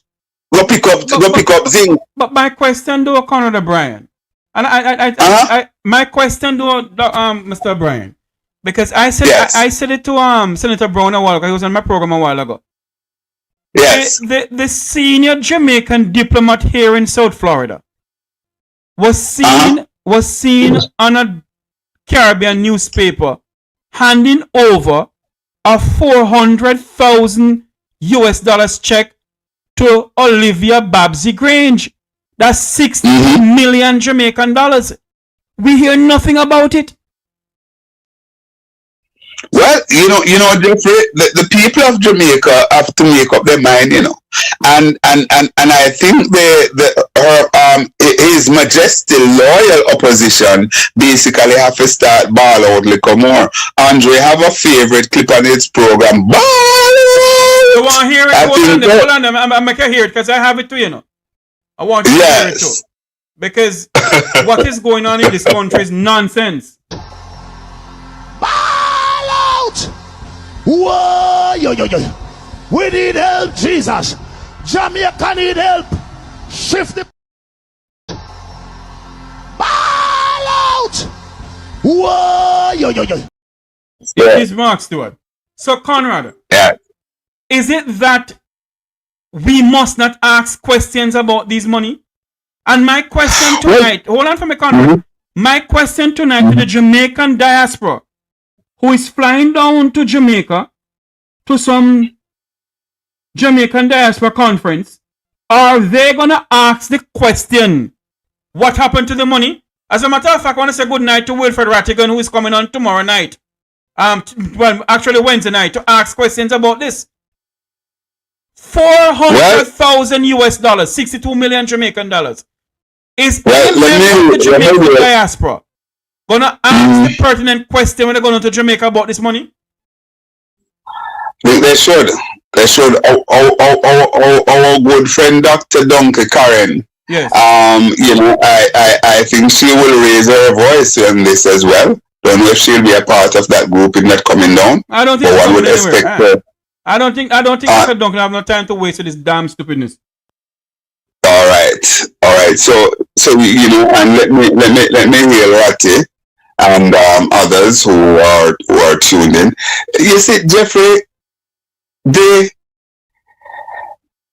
talk about Jamaica to be the place to live, raise families, and do business. And certainly, Jeffrey, the rate at which we are going, with all sorts of corruption and skullduggery and all of those kind of things, you know, the people being treated less than being human, and so on and so forth. Whether we're seeing where, you know, even the state, the police are treating our people so disrespectfully. We're seeing where if you dare to ask pertinent question, you're heralded as being bad mind. And I don't know since when we have basically carried government to such a low ebb that the rigor of asking questions, such as what you're asking just now, Jeffrey, about this donation from the diaspora. You know, people dare to say that you're a bad mind. We talk about a $1.4 billion that was used, and as we see, not properly accounted for. You know, when the Auditor General is in on this, and we're expecting to get the result of that in short order. And you know, if people have to go wear short trousers for it, then so be it. You know, I don't have any facts at that. Listen, that is the case. But on the face of it, Jeffrey, what we're seeing, it don't seem as if we have gotten value for money, and hence I think that's one of the reasons why the AG, the hard-working and you know, very, very clinical Monroe Ellis basically take interest in this one. So we are waiting to see what will come out of this, Jeffrey, because you know it can't be that when you ask question about these things, you're bad man. Remember, Jeffrey, that even now the whole business of the used car is still in abeyance. You know, it would be good for Dr. Chang, who is the Minister of National Security and indeed Deputy Prime Minister, to give us an update on that.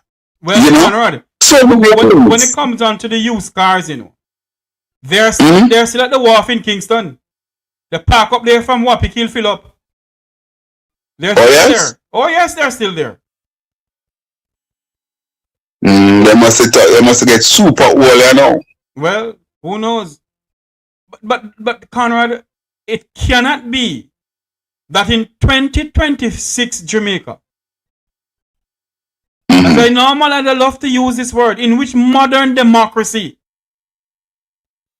can you hear so much mismanagement of money? The Jamaicans in the diaspora who have to clean you know what to make ends meet, give a little money towards helping the poorer class of Jamaicans, and you hear nothing about this money?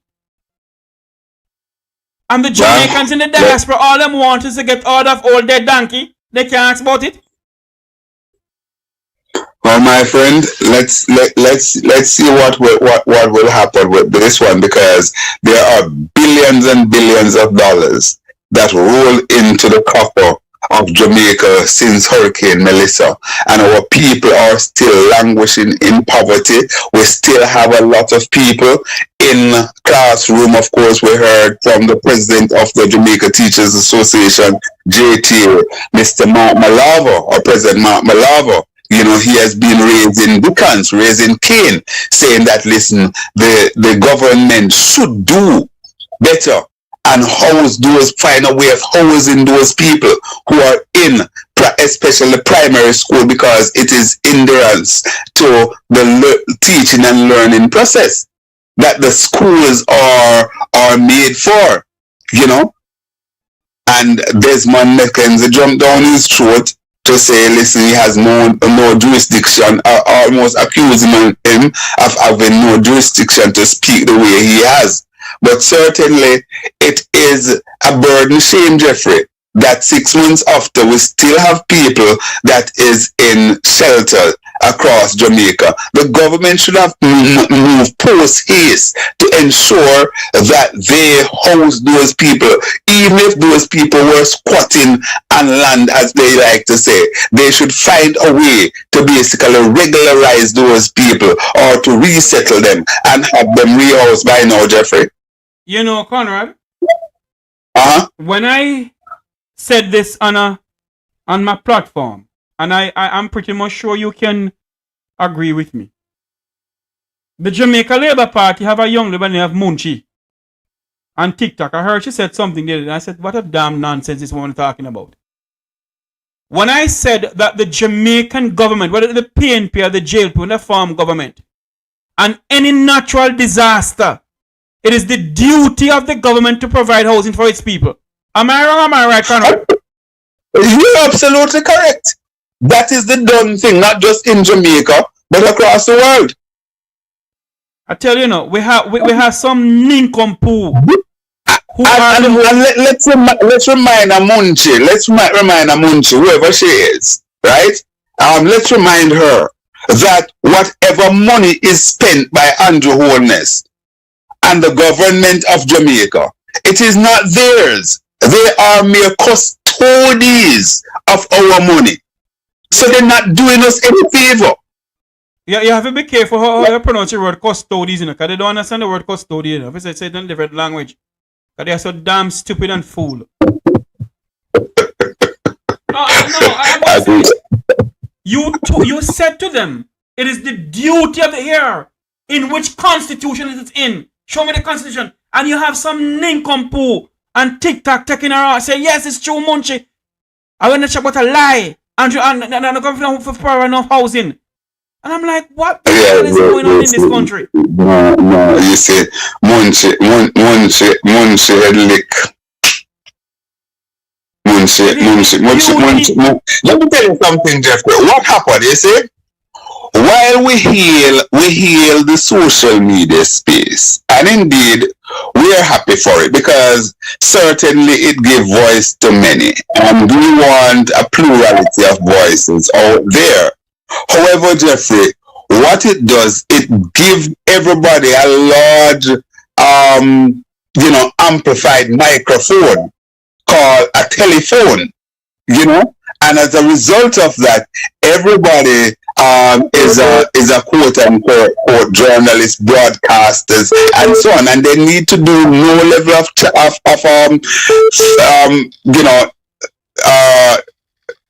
fine tuning to check anything, to dot any I's and cross any T's, to do any form of investigation. They just speak from as we use the term in economics term, we say they speak from the seat of their pants, you know, yes, and just start glibly.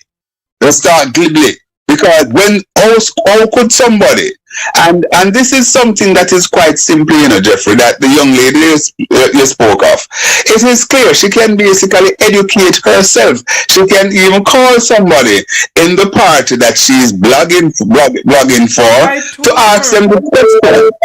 She can do that. I said to her, go and ask Uncle Desmond. Ask Desmond McKenzie.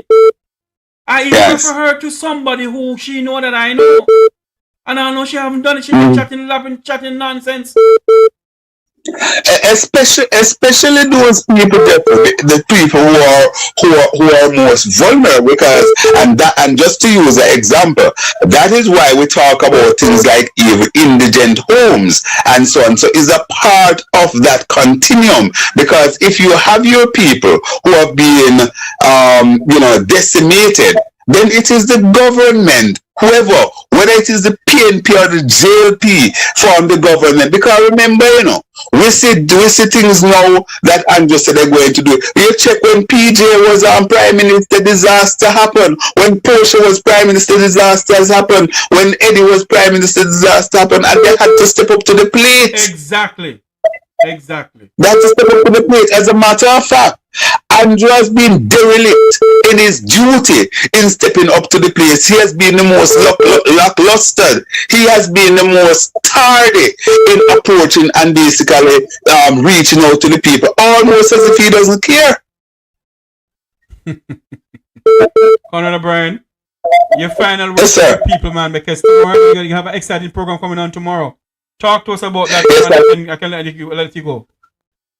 Good. Just before I get to my program to invite your listeners to join me, Jeffrey, I'll just say this to Prime Minister Holness. Mr. Prime Minister, sir, remember now that you, of all people, yes, should really understand what it means for people who are suffering. Because when it suits you, you remind us that you were born on William Street, I think, or Cumberland Road, in Spanish Town, I remember, right? Cumberland Road, in a 1-bedroom, and at times you upgraded to a 2-bedroom. Or a 3. So, well, I never hear him upgraded to 3 yet, but you upgraded from 1 to 2. So you know, I am urging him to really and truly show some compassion, show some heart there. And Jeffrey, you know, my mentor, the late Barbara Gluden and Wilmot Mutty Perkins, certainly they would be as strident or much more strident than you and I are this evening. Indeed. Because they would be talking up for the masses, for the poor people here in Jamaica. So don't believe that we are anti-government or anything like that. What we're doing is speaking truth to power and calling the government to action right here in Jamaica, Jeffrey. Now, Jeffrey, tomorrow, I'll be having quite an exciting program, I would say. I'll be having the parent, the mother of the young man who lost his eye and had his jawbone broken.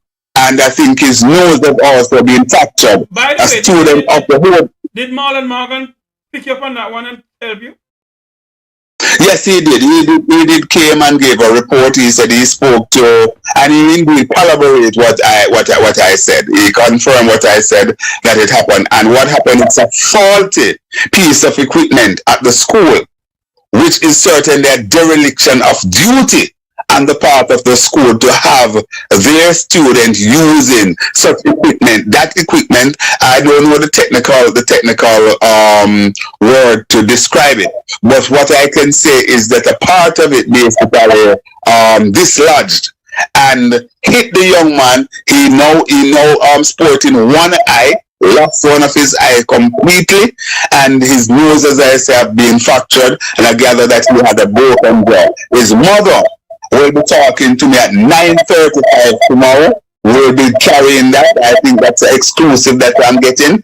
And certainly, I will be talking to the PNP president and opposition leader, Mark Jefferson Golden, the 6th president of the People's National Party. I'll be talking to him tomorrow at 10:10 a.m. He will be my spotlight guest. And by way of programming, Jeffrey, I have not tied down and confirmed the date, whether it is Wednesday or Thursday. But what I can say to your listeners and viewers, I have confirmed or secured a exclusive from one of the man who is definitely in the news at this time, MP and the owner and founder of Jacden Group, Mr. Dennis Gordon. He will be giving me an exclusive, and I'm indeed grateful, and I must say thanks to him to agree to give me that exclusive. So we will give you further information on that as to whether it will be Wednesday or Thursday. It will grace me and Sleek Radio 93 FM, and indeed on the Conrad O'Brien, the Fireman YouTube channel. Thanks a lot, Jeff. I want to say thanks to Conrad O'Brien, the fireman, one of Jamaica's pioneer, who continues speaking True to power. This was the man who named me way back when. Poor people defender. You remember that day, Conrad? Absolutely, and also what the and I also kind of named for Wilfred Rattigan as the rebel with a cause, and of course I, the fireman. Indeed, yes, indeed. 3 the hard way. It's a pleasure. It's a pleasure, Jeffrey. And we continue to burn. Indeed. Conrad O'Brien, thank you very much for coming on, my good friend. All the best, man. One love. One love. The number to call is 95452. I know some people have been calling, but because Conrad is on the phone, I could not cut off Conrad. So the number to call now is 954-529-8030. That's 954-529-8030. That's the number to call into the program. I want to say good evening to my good friend, my brother, Wilfred Samuel Rattigan, the man who hailed from Waterhouse, Jamaica's fearless leader. Join him on Wednesday evening for an exciting episode of Come Reason with Rattigan. He will be speaking true to power, but they'll be speaking about the Jamaican diaspora and how much money it costs in Jamaicans to fly down to something that not making any sense to the Jamaican people. Are they going to ask about the 400,000 US dollars? 62 million or 60 million Jamaican dollars was sent down? Where did the money disappear to? Good night, Mek Wi Talk here live. Jeff. Yes. Bless up, brother. How's on? One me there. Who is this? Caesar, man. Caesar. Hi, what going on, my brother? Long time. Brother, man. Hey, listen, I got a joke to tell you. Remember your life point here, you know? Yeah, man. I got a joke to tell you the audience. So today, I'm there one gas station, see? Uh-huh. I buy a 2-liter Coca-Cola. I'm buy one of the pack of gum. Right. I think my balance come to like $10 and like 50 cents, right? Right. Yeah, not so much, but like $7 whatever and some change. Mm-hmm. So I get a guy at 20. We get a guy at 20 in a Chevron gas station today. America, me there now. Me know. We get a guy at 20. So you know, we get a guy at 20 and give him back change. I mean, I say, hold on. I look on the money and I say, hold on. At $20, I give you a brother. Mm-hmm. Right? I'm going to tell the man, say, yo, brother, we are trying to Andrew Wallace me. Right. You know what I say? Hey, you know, I tell the man, say, Andrew Wallace, you are trying Andrew Wallace. The man look for me and tell me, say, the man start laugh, because me never know, so the guy was Jamaican, you know. I honestly did not know this guy was Jamaican.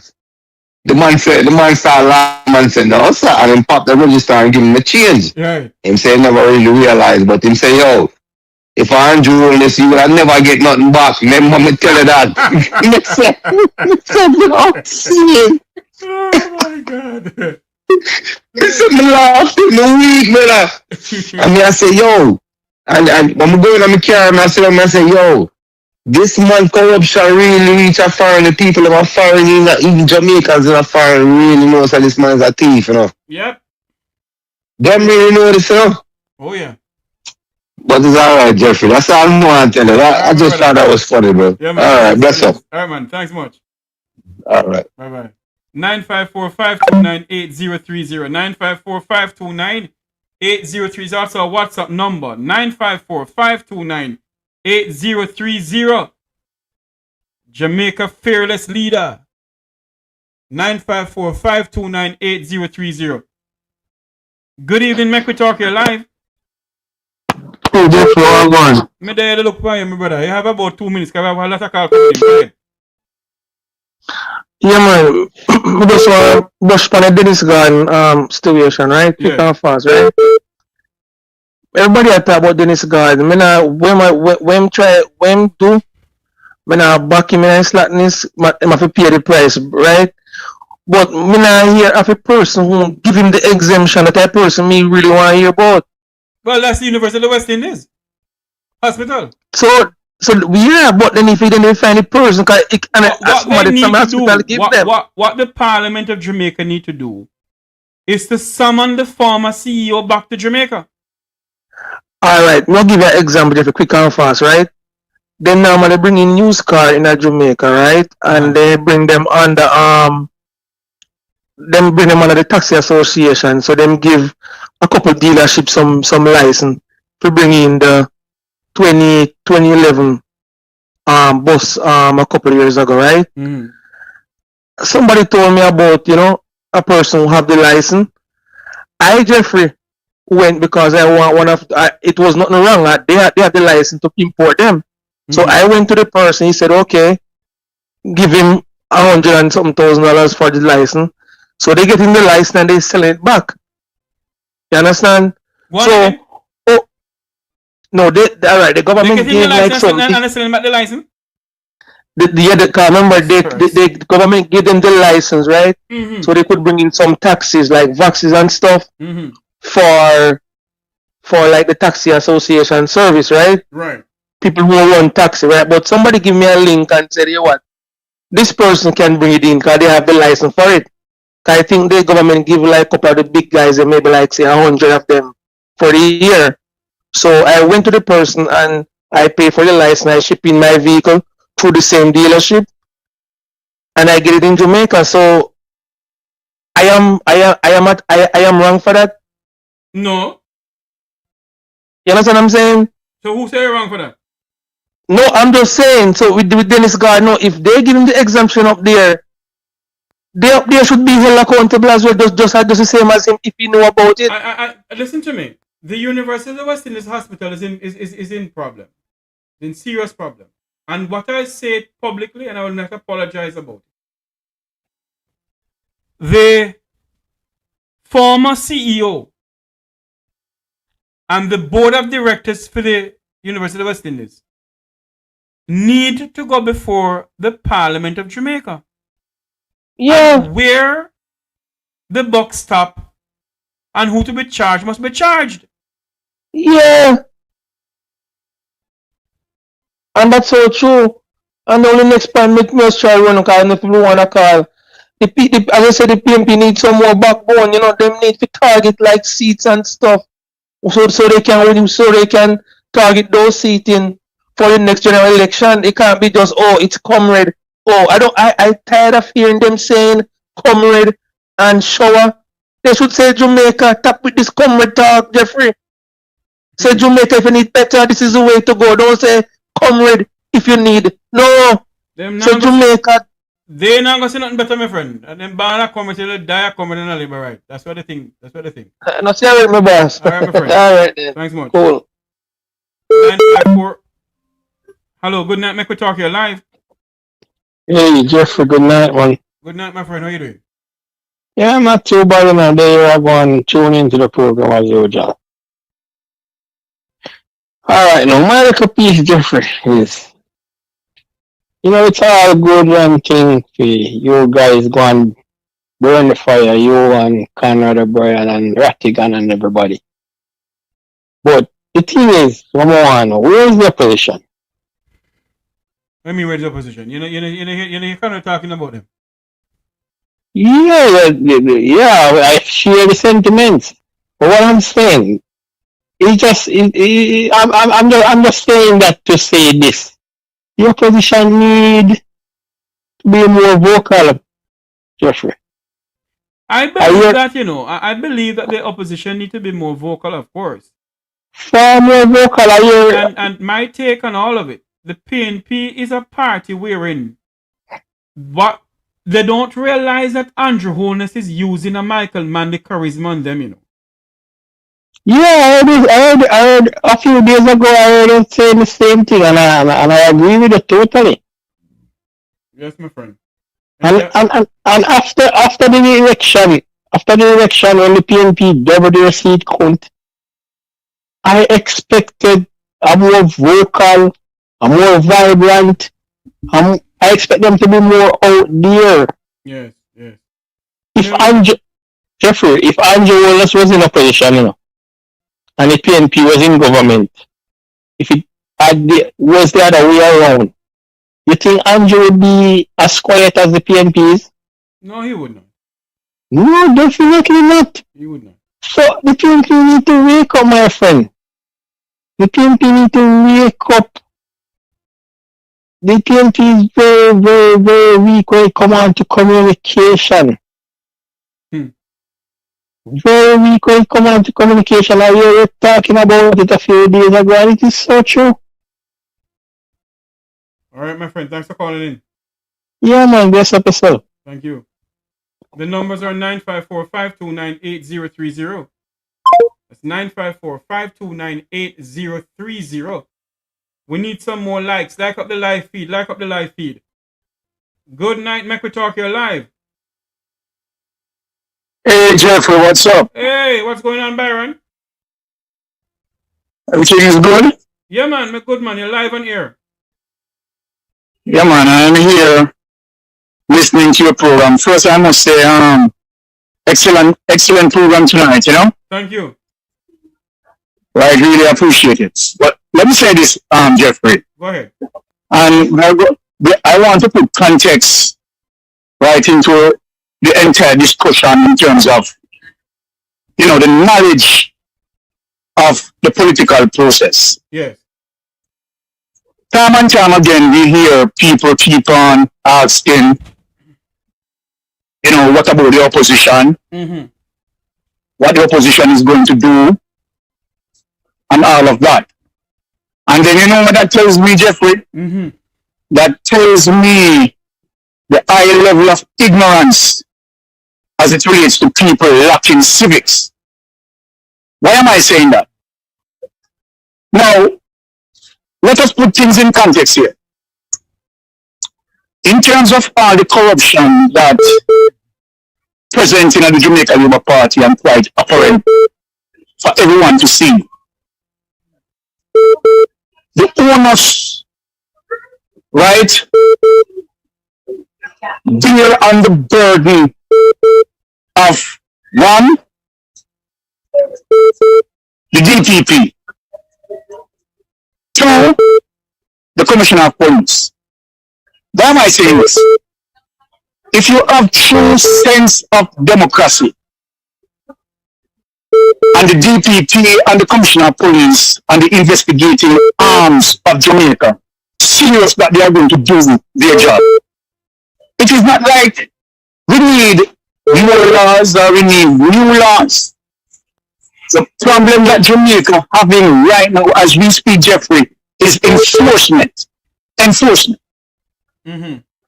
And the particular thing is that, okay, let us use one perfect example to show Jamaica that it has nothing to do with PNP. Right? But now look at this. But Mystic, hold on. Hold on. Mystic, hold on a minute. Let me, the People's National Party is the people's opposition. And all the Jamaican people are saying is that the PNP needs to be more vocal on what is going on in the country.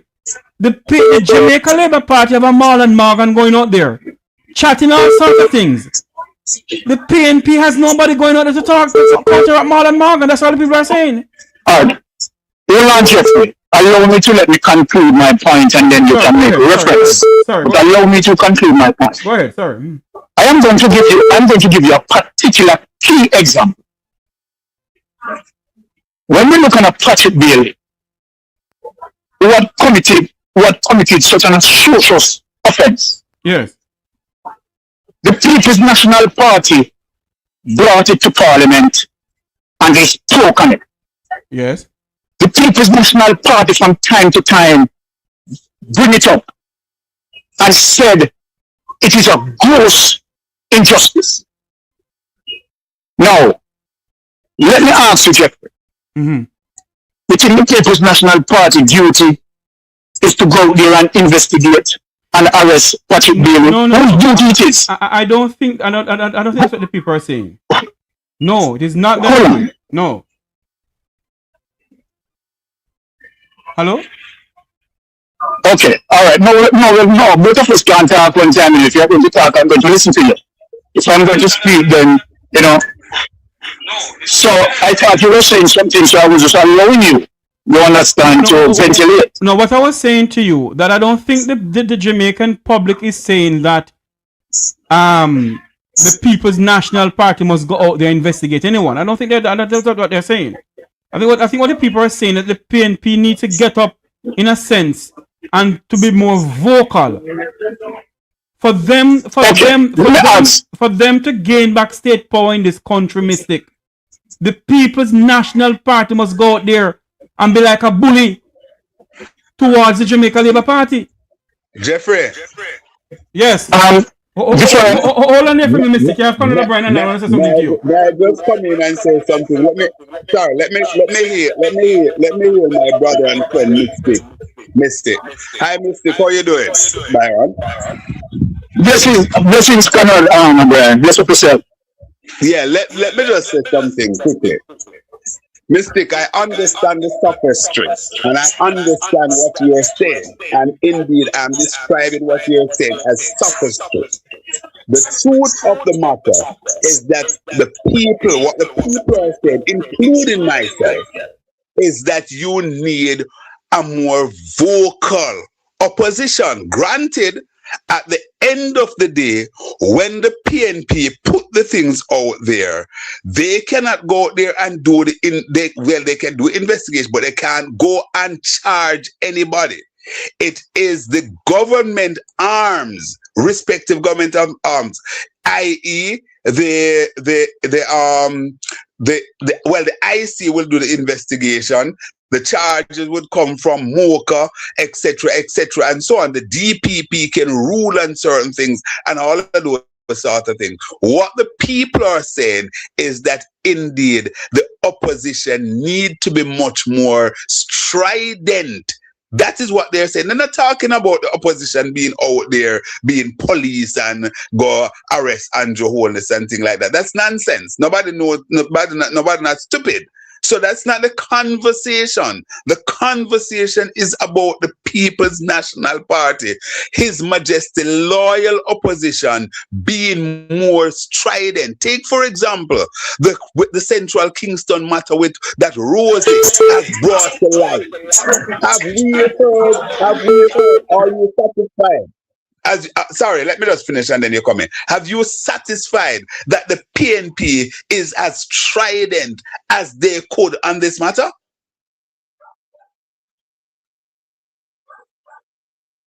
Hello?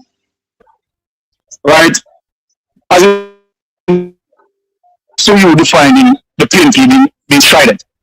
The PNP responded to the Rosalie outburst, right, by sending out roughly about 3 to 4 media release. 3 to 4 media release, understand, demanding the government, you understand, to effectively deal with the situation. Now, above that, what the PNP needs to do again, as it relates to, sending out those media release, you understand, put it out there, ventilate it. What they tell me, Conrad, what do they need to do again?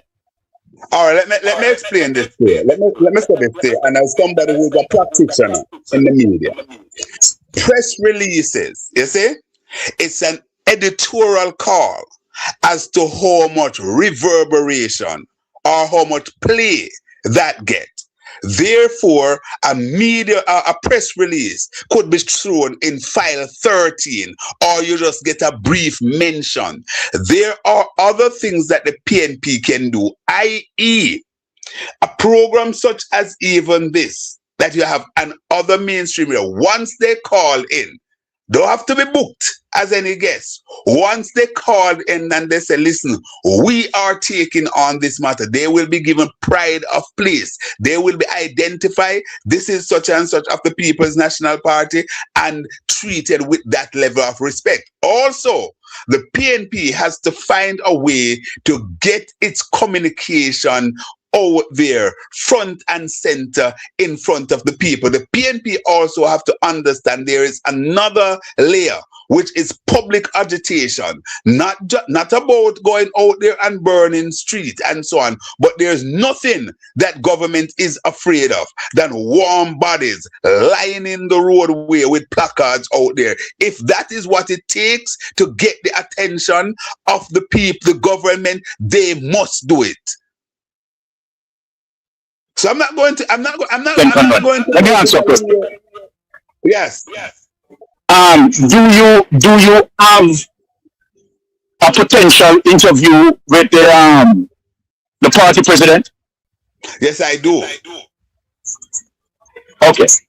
would you call that a medium to ventilate the issues? Absolutely. Okay. So having said that, right, I have seen where other persons have access, right, to the various political members, right, where they come and they ventilate the issues on social media. Because one of the things, Conrad O'Brien, when it comes to social media and mainstream media, right, and you talk about viewership, and you talk about ventilation as it relates to access to information and how that permeated, you understand, through the global space.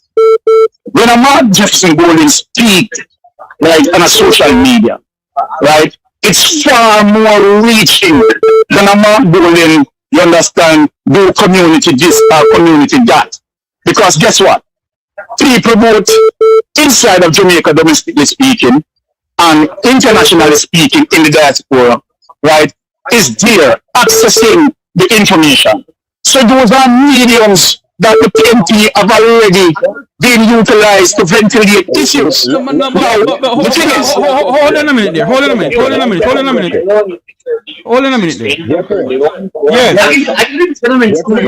Yes, go ahead. Listen, If the People's National Party on the issue, Conrad, you have some noise in the background, Conrad. There was some noise in the background. I don't have anything in my background. I don't have nothing at all. Mystic, you have anything in the background, Mystic? No, let me just go to an area that is quite seclusive. All right, are you hearing anything now? No. Go ahead now, Conrad. All right, good. Let me just say this. Mystic, I understand the point you're making, and certainly those are medium that can be used, right? But what happened in opposition in particular, you need as much space as possible, and you need to basically identify some areas that you can get the biggest bang for the buck. The same diaspora person that you're talking about and the local people that you're talking about. Let's use the Rosie matter, for example. Rosie, who accused a member of the political executive here in Jamaica of being a thief. Huh? Let's say the People's National Party has a protest out there in the street and said, listen, by virtue of this that has come to the public fore, we are demanding for Rosie to step down. Don't you believe that that would be carried? All the media house would be carrying that, and for example, our 2 television station would be carrying that. It would have much more currency. The people out there who are walking in the thoroughfare would be identifying this. More and more people would come, and that in itself would basically capture the airwaves and basically permeate the atmosphere in a much more clinical manner than basically issue a press release. And I dare say that we need everything. We need everything, because that is why, for example, all of us, all the media houses in Jamaica are now complementing mainstream with social media. We're all on TikTok, we're all on Instagram, we send copies of our program and the various things, and so all of those things are out there. But I dare say, if at times the PNP has to up the ante, them have to take off their gloves and say, listen, no man, one of the member that's a political executive, and he has been accused by another sitting elected official of being a thief, burning down houses and all sorts of things, thief land. Come on, Mystic. Those are things that call for a ball out a road. Let me use the same scenario that you provided us. So I'm going to build the basis of my conversation on the very same scenario that you just used. Now, let us, for argument's sake, right, just presume that the PNP, right, goes out there and the PNP take on the heat and take on the energy and do all of what you said needs to be done, right? More ventilation and more children. And the PNP done that. And the PNP may get roughly about said 500,000 people out there. Now let me ask you a question. Now, if the PNP done all of that, and the Commissioner of Police and the DPP still decided that they are not going to charge, where do you go from there? All right. I'm happy you mentioned that. What happened? Public pressure, that kind of public pressure now, where you would find that the civil society group would be in on this, the academia will be on this, the media will be up on this. This would basically put more pressure on the system so that the DPP or whoever the relevant authority is would do a more deep dive, and hence we would see charge come out of it. The fact of the matter, Mystic, is that we have been too lackluster. We have seen where all right, hold on, one sec. We have seen where academia, we have seen where civil society, we have seen where the middle class have retreated. And if they dare enter the fray and do what I am advocating, we will see a change in Jamaica. People will piss up in their houses. All right, Conrad. Let me ask you a question, Conrad. Based on one of the accusations as it relates to what coming from Rosie, stating that Donovan Williams engaged in the process of dislocating people by burning down their homes. Let me ask you a question, Conrad. Don't you believe that is a situation where JFJ, as it relates to the burning down of home, that JFJ should be actively coming out? You understand? Because yes, Mystic. Goes against the abuse. Yes, Mystic. Don't you believe that? But also, hold on there, Conrad. That's the point that I just made. That's the point I just made. But also, we have an opposition party. So where is the JFJ? Where is the JFJ? But hold on there, Mystic. We agree that JFJ must come out. But what we are saying, for the People's National Party against state power back into this country, the people need to see the PNP out there speaking out, thinking about issues facing this country. Jeffrey, I think this point may have been lost. The point may have been lost. It's the very point I just made. I am saying that if the PNP took a different approach in terms of putting more pressure, so there is, for example, a protest to call to action the Prime Minister to basically move on the Donovan Williams matter. Take an approach to say that, listen, the IC, the Integrity Commission, and indeed MOCA need to basically get in and investigate and demand that we get some answers from the IC and from MOCA as to where are they on this. Certainly, we would now see a JFJ. We would now see this outfit that was led by Trevor Monroe. Integrity something I thought was also headed by Miss Archer recently, right? We would now see those persons now enter the fray. We can now call on the churches, make louder voices, and all of these people will come in, because what happened, the people out of Jamaica would be in on this, mobilize the people, as in cricketing term we would call them the 12th man. All right? So you need the 12th man out there, and that is what the PNP has to do. Mobilize the 12th man to put pressure on the system, sir. I am giving these advice free of cost, right? Nobody not engage, but I can't engage. They am paying me. Me show them how to do it. So all right. Let me ask this. Conrad. Would you agree that when you look on Jamaica politics, would you define it as being polarized? Of course it is. Okay. Very polarized. So then, okay. So the reason why I ask you that question, right, as it relates to the polarization of the politics, it simply means that as a result of that, right, and you are saying that, okay, PNP needs to go there and be more stringent and ventilate the issues, and you have agencies, right, you have institutions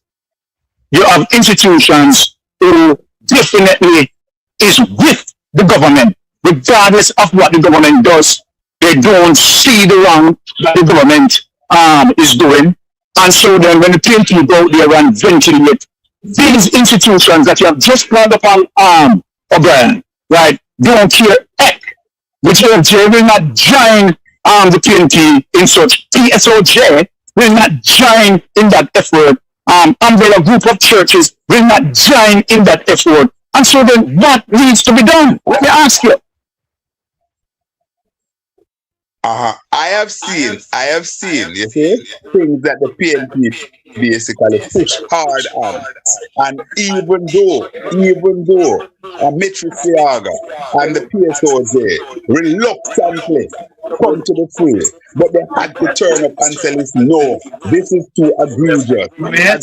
So they have to come in. When the people, when you get the 12th man out there, and remember that we have a chunk. We have a chunk of the society that we have to call on to basically be a part of it. In my earlier deliberation, I said that the middle class have retreated. I said that academia have retreated. I said that the church have retreated. How do we put pressure on these organizations now to basically be there? We must call them out, and if it means that we have to basically take to the streets to call them out in order to put pressure on the system, we must. It can't be that a sitting official accuse another sitting official and say, listen, this is the situation. Because if it's a situation where Rosie is basically being mischievous, she should pay the full penalty as well. If she had if she had solid Donovan character, she must pay the penalty, because you cannot operate that way.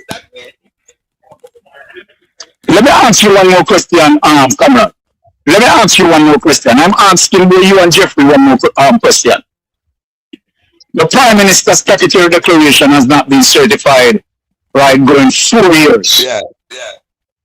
From year one, the JFJ know that the Prime Minister's statutory declaration has not been certified. The Umbrella group of church know that the Prime Minister's statutory declaration has not been certified. Academia know that the Prime Minister's statutory declaration has not been certified.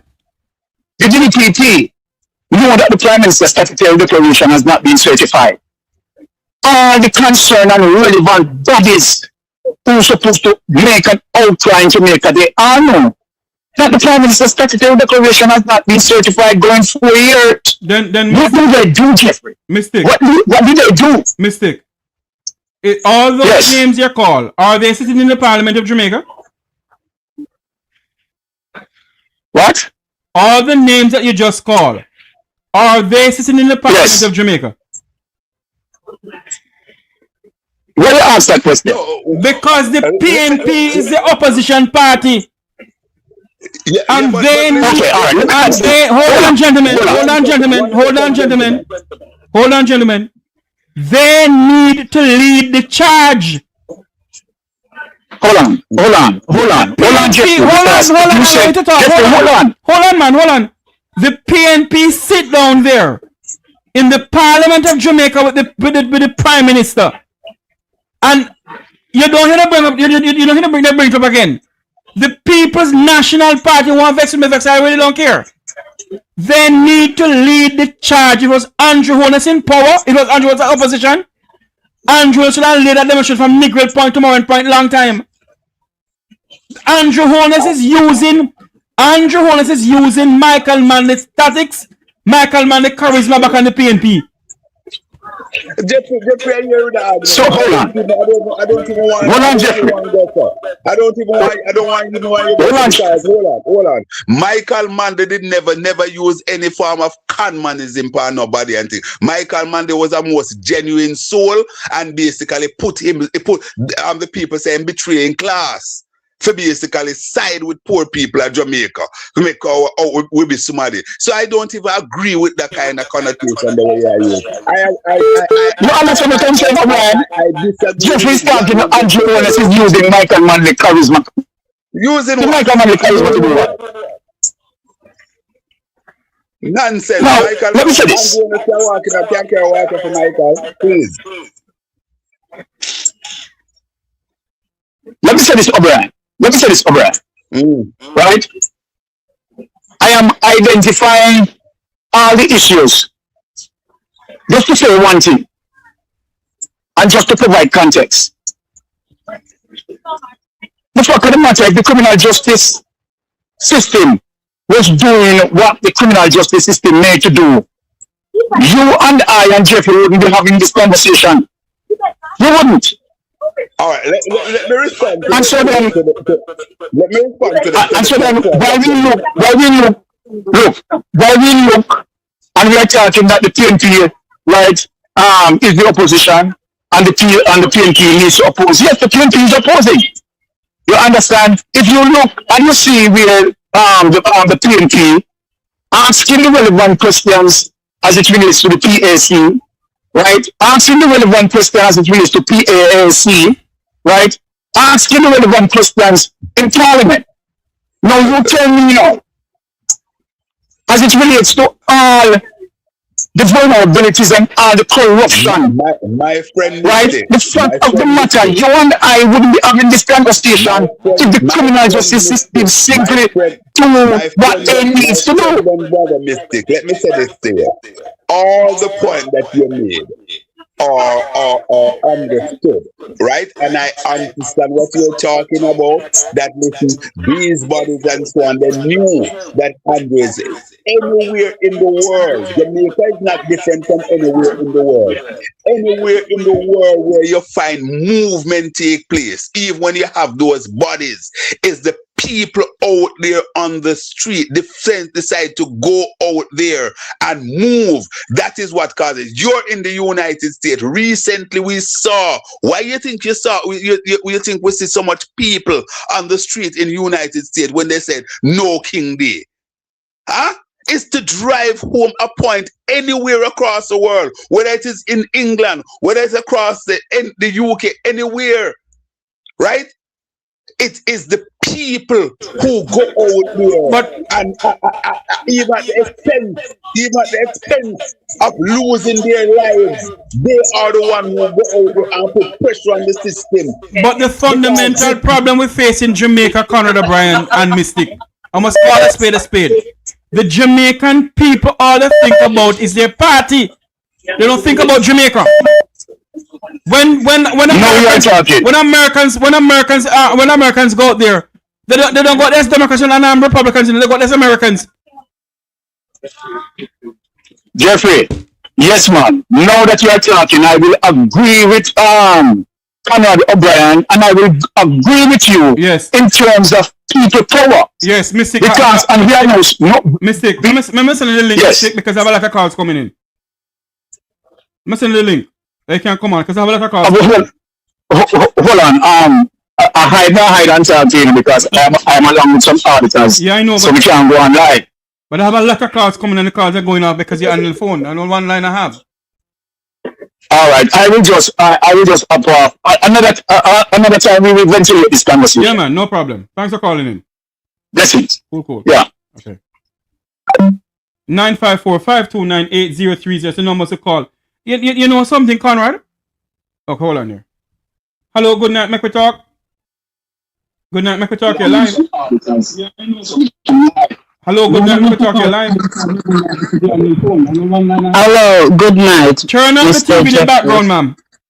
Please. I have. Yes, I've turned it off. Thank you so much. Good night, sir. Good night, sir. I am calling from Africa. Hi, thank you. The Gambia. Oh, We are Gambia. watching But this. hold on for me. What time is it now in Gambia? We're the same time as the UK. Okay. Good night to Gambia and all the Jamaicans over there. Go ahead, ma'am. Good night, sir. Africa is watching, and Africa have a strong belief that Jamaica is the eyes of Africa.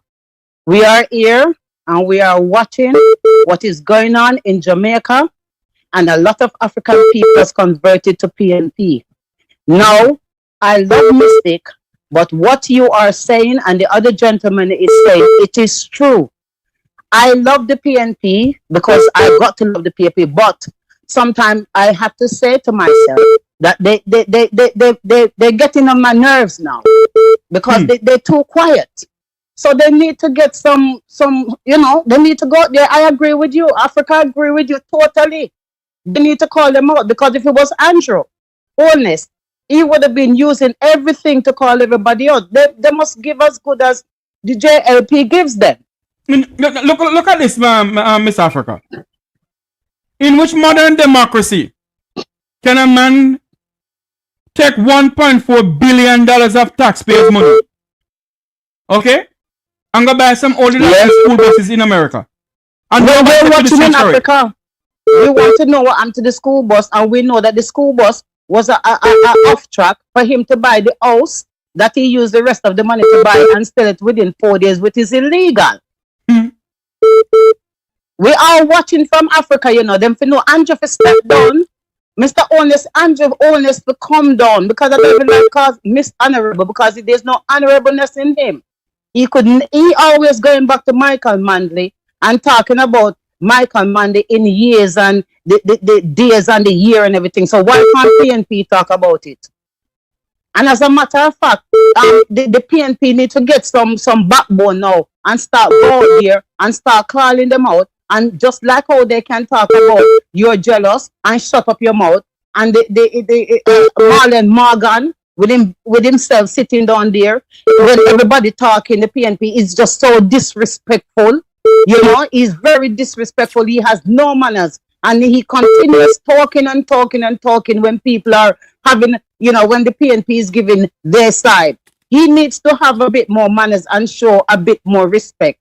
None of them have no manners. They have no education, and I don't know who they think that they're fooling the people. Because Africa is tuning in. Let them know African is tuning in. He needs to go. The DDP, she needs to do something. This woman Rosie, she come out and she implement herself.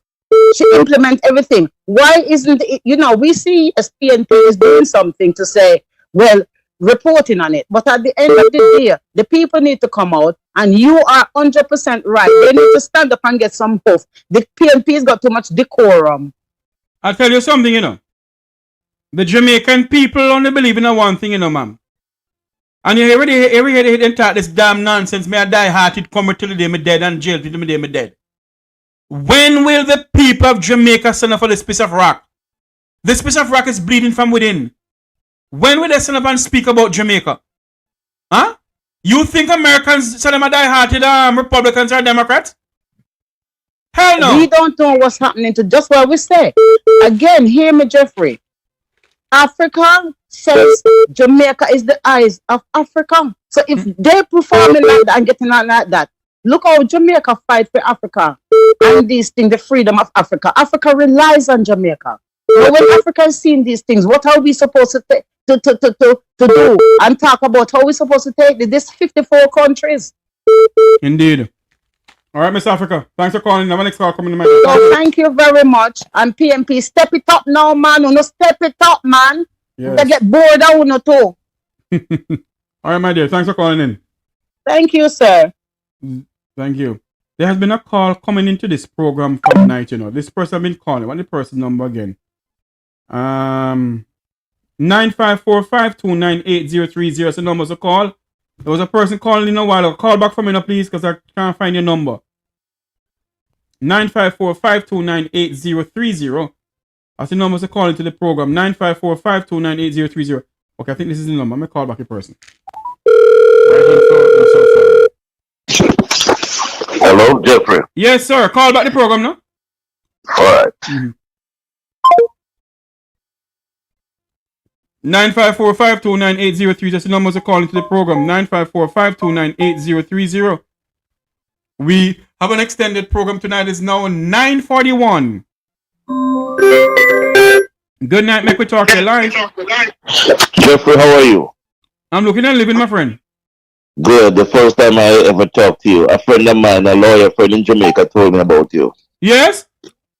Yes, one of your good lawyer friends, which is my good friend. He told me, said I must call you one of these days, you know? Mm-hmm. And I like your reasonability. You're a very level-minded person. Thank you. You're a little teacher to me, okay? All right, sir. Thanks much.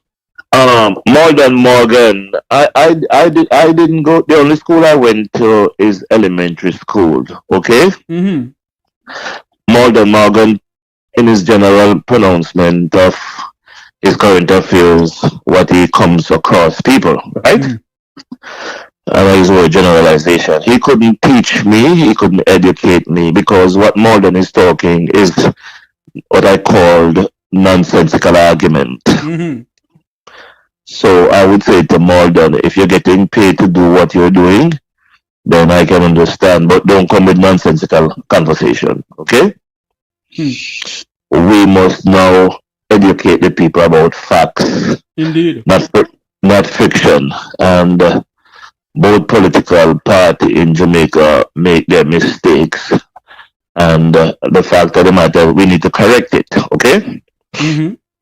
And I'm going forward. But don't come to me and tell me, don't tell a elementary school person like me your nonsensical argument, because he couldn't elevate me, so to speak.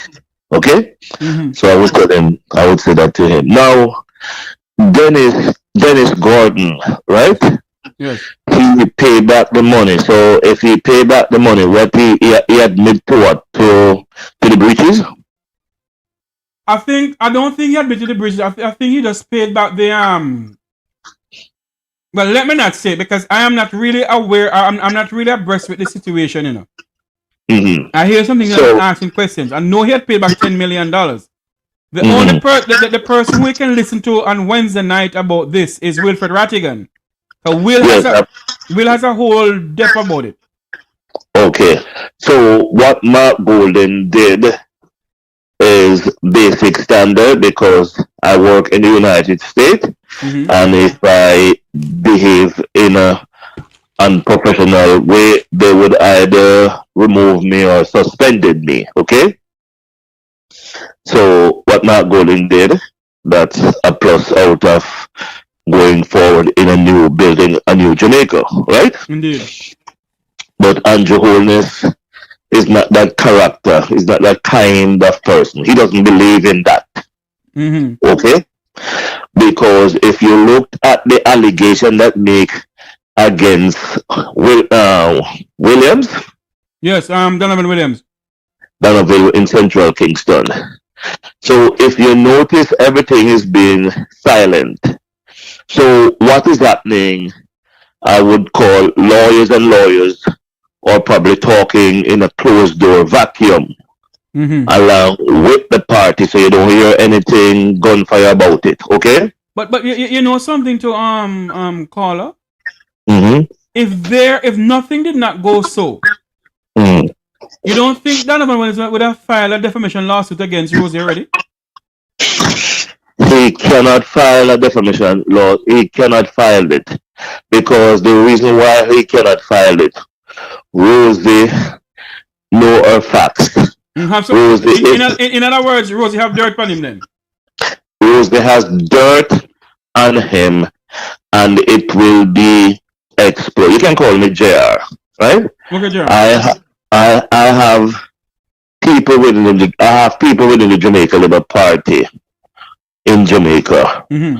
So when I want certain information, I would get it from them. Certain information, not all information they would give me, mm-hmm. right? Mm-hmm. Mm-hmm.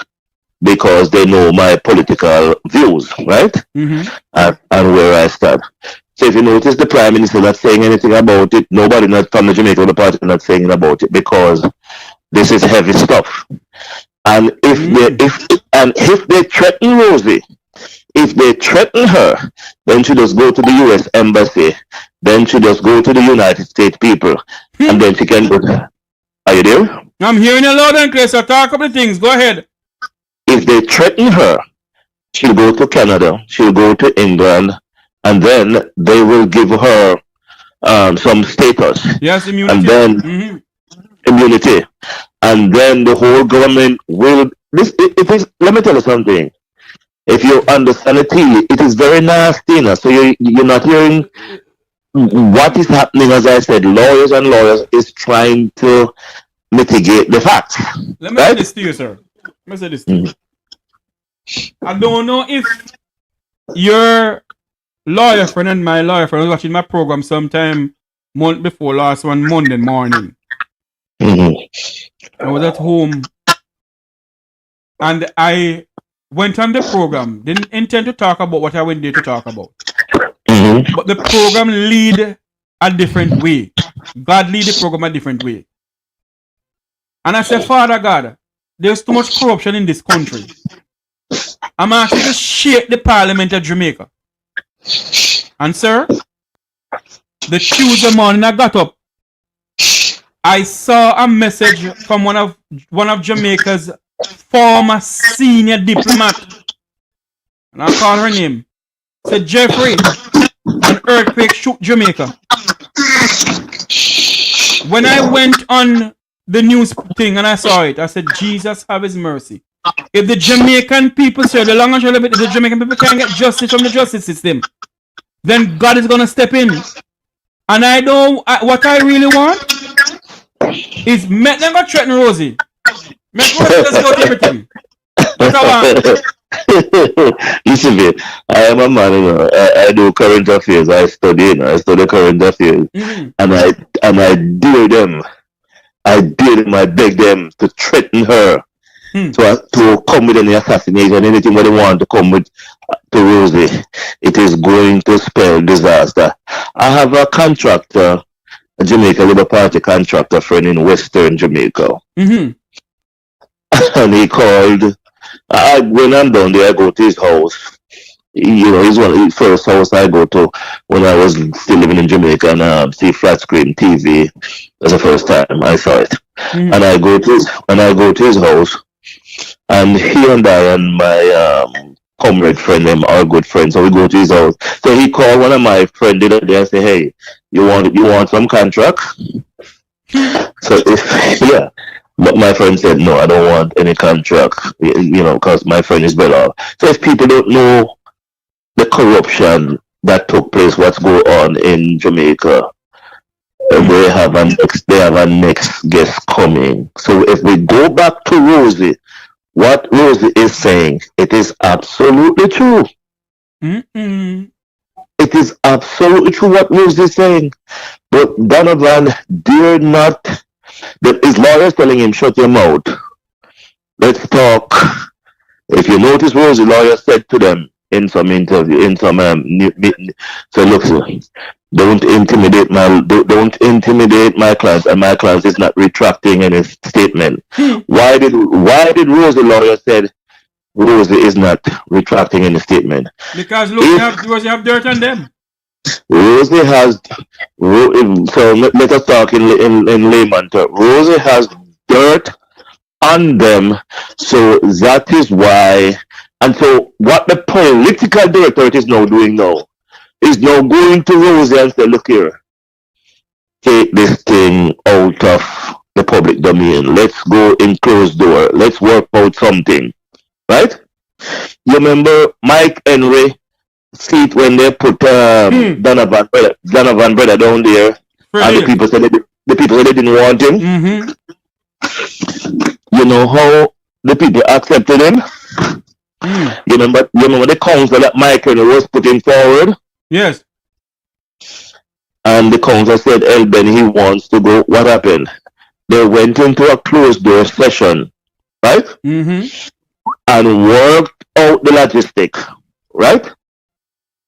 And when the logistic was finished, somebody was laughing all the way to the Bank of Jamaica. JR, I want to play something here for you. I don't know if I watch my program as often as, you know. No, I watch the program, but as I said, your lawyer friend asked me to call you. Okay. Boy, Jeffrey name Ghana Brady. All Africa too. I want you to listen to something here for me. I want you to listen to this. Mm-hmm. And I want you, when I say it, I want you to when I play it, I want you to tell me if what I'm saying, if it is truth or am I hallucinating or whatever. Listen to this. How long must we continue like this? And every 5 years we jump up like we're a bunch of idiots. I have never seen in all my entire 50-something years in this country see so much corruption. I saw it in the 1990s. But the 1990s is baby compared to this. This Andrew Holness government is one of the most corrupt political organization in the history of this country. This Andrew Holness administration is one of the most corrupt political administration in the history of Jamaica. I can repeat it again. This Andrew Holness administration, led by the leader himself, who is the Prime Minister of this country, Andrew Michael Bogard Holness, is one of the most corrupt organization in the history of Jamaica. One of the most corrupt government known. Everywhere you turn, corruption here, corruption there. And the sad part of it,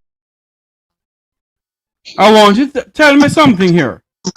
You believe that this Holness administration corruption is bigger than the corruption of the 1990s? I was living in Jamaica when Andrew was MP, and I remember he was wearing big slippers and khaki pants, and I remember up until this day he don't know who I am. I was like a FBI agent, let me put it that way, talking to him and shaking his hand, and we have a little private talk. Until today he doesn't know who I am.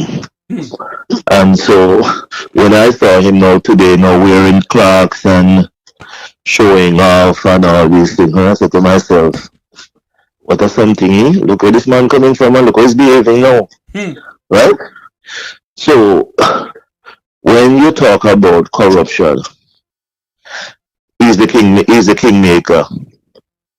When he come and he telling people that he take taxi and make $2 million, and I know a gentleman in Eastern Hanover running taxi from the devil was a boy, and he could just barely build his house and send his 2 daughters to school until he retire.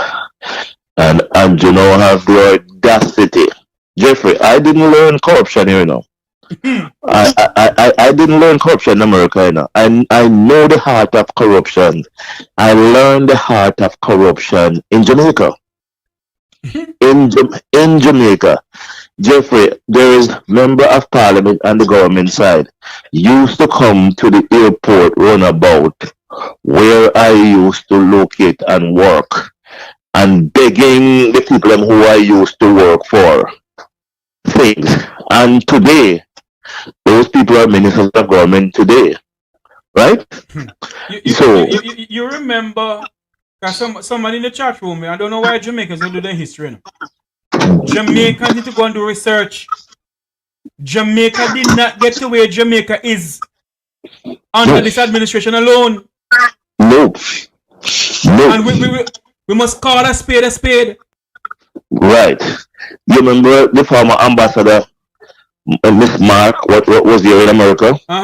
Audrey Marks.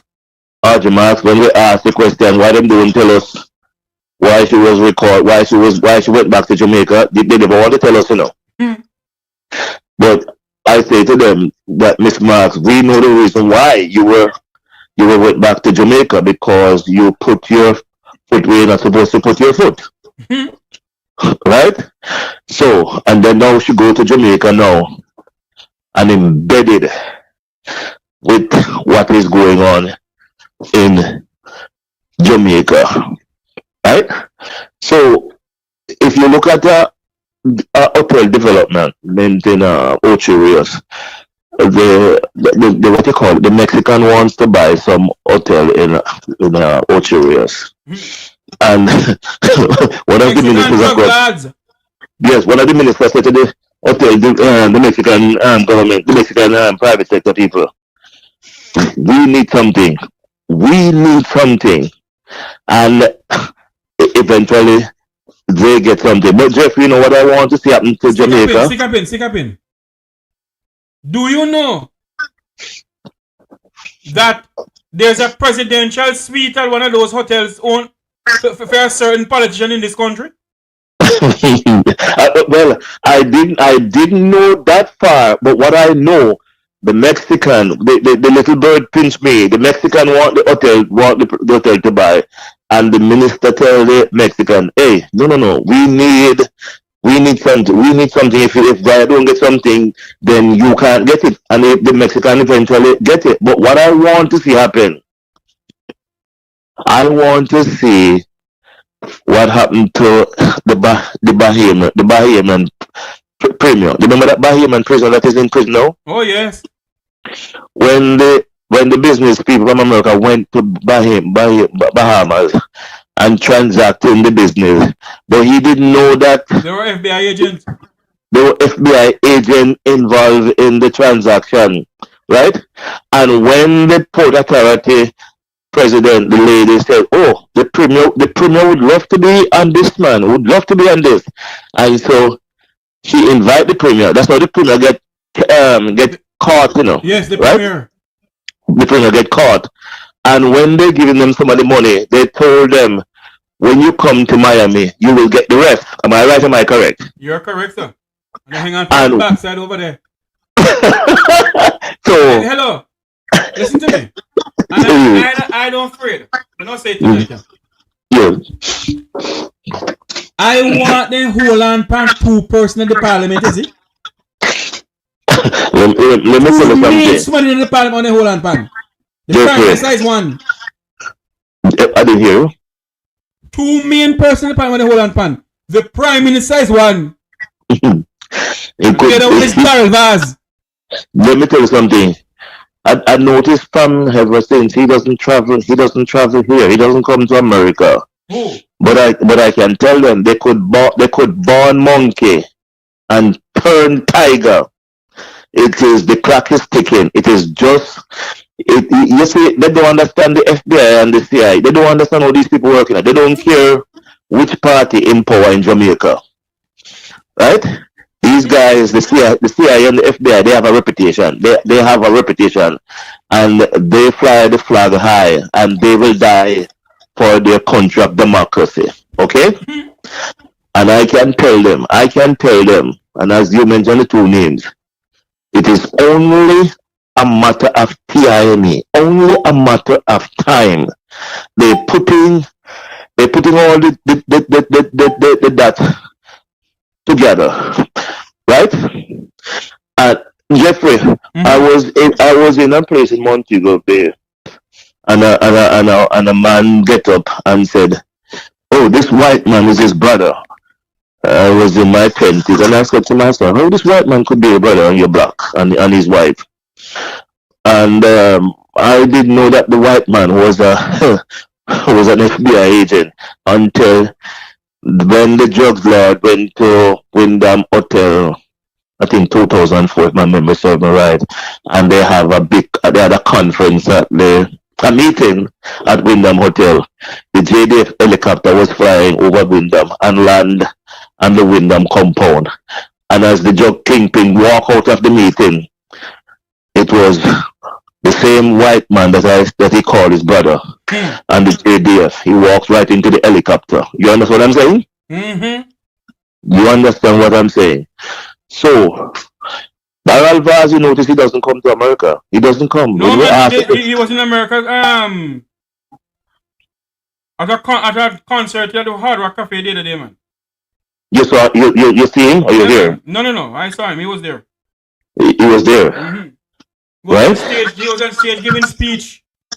And then the school bus, then the school bus system, the saga, when they tell him to don't buy it, and because he have can buy it, and you see, these people have the invoice, you know, and if it takes 20 years, that invoice is going to be in the computer.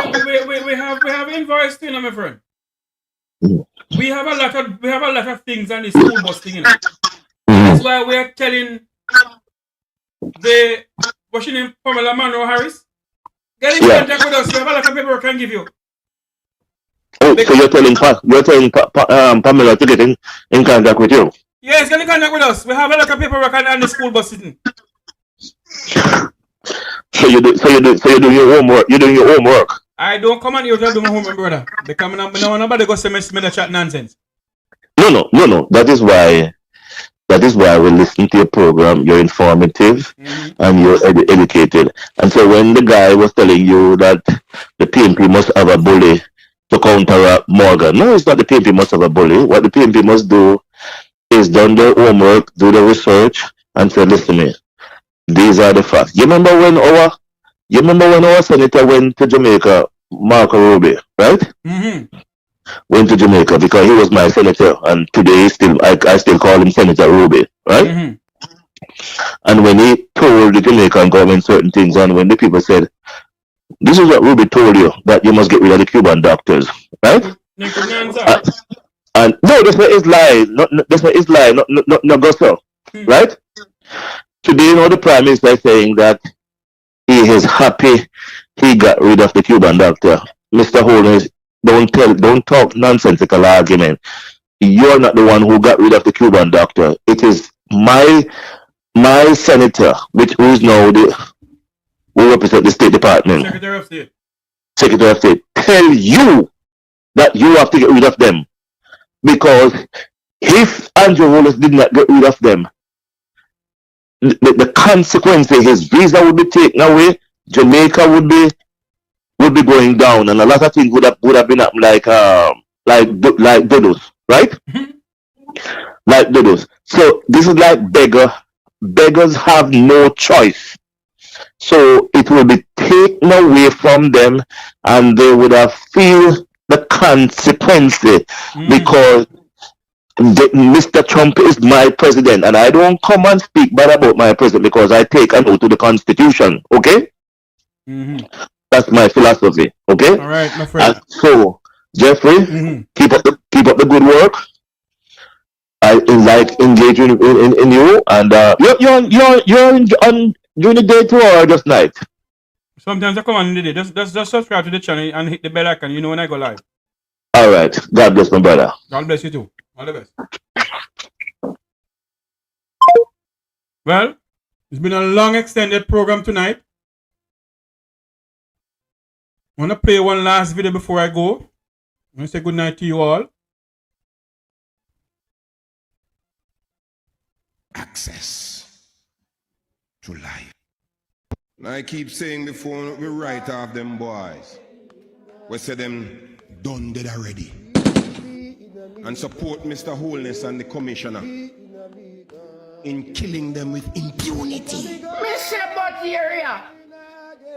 The amount of poor people picnic that has died in the last 2 years without trial. Police becomes the judge, the jury, and the executioner. May God help this country. And the reading in Isaiah this morning, you know, a line that just struck me again. All of this happened and nobody protested. Exactly. And that's what I keep on saying. The Jamaican people don't have their priority straight. The innocent killing in Isaiah that took place led him like a lamb to the slaughter. Kill the innocent. Isaiah said all of this took place and nobody protested. Where is the church? Where is the church that has come to declare life? Religion sometimes is used to deny access to life.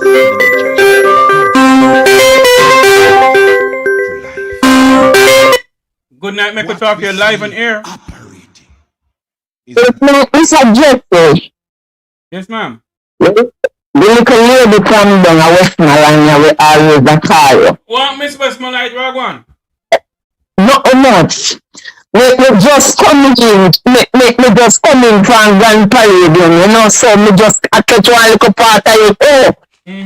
But see me little part when me put in. They would have really want to give Rosie a lawsuit, you know. But Rosie said he never talked to no media. He did into a group talk with about 18 of them. So they said Donovan Williams leaky to cause trouble. The backfire on him. So right, so he can't give Rosie lawsuit because Rosie never talked to no media. If they were in a then group, so who leaky, so they can't give no lawsuit. Not only that, you know. Them realize Rosie have a lot of dirt on him, so he can't do nothing about it. But look here, but Rosie say, Rosie say, no, you what he say. No make him come off a Donovan and come and take on the Labour Party. What a thingy? Boston, yes. Party and Bruce Bowling Party match up in? I understand me, yeah. And I see them way, you know, me use your media, you know, too. One, me don't know if I'm a blogger or I'm a talk show host, but I don't know what is the problem depicts them are Andre. Hello, hold on. There are certain things that I don't say over my program here, you know. Okay, Andre as my friend. I consider Andre Stevenson as my friend. And I will defend him when he need to be defended. No, I am not saying anything. Just listen. Okay. And I don't know what is it with this man against Andre. Which man against? And then no, one blogger. And I hear him go say if anybody company program and mention Andre name, what he is going to dig up. About what Andre say about him, Mark Golding. In all we did say, me personal PMP and did say Mark Golding too silent, too quiet, and he need to get out and shell. So what him about bring up, they know say him about bring up dirt and it get away with those things. Get away with those things and leave the young man alone. Let me say something to you, my dear. When you put yourself in the public domain, you're putting yourself up for criticism. Okay. I am a Tavares. And I'm in the public domain. And I criticize me come every day. Mr.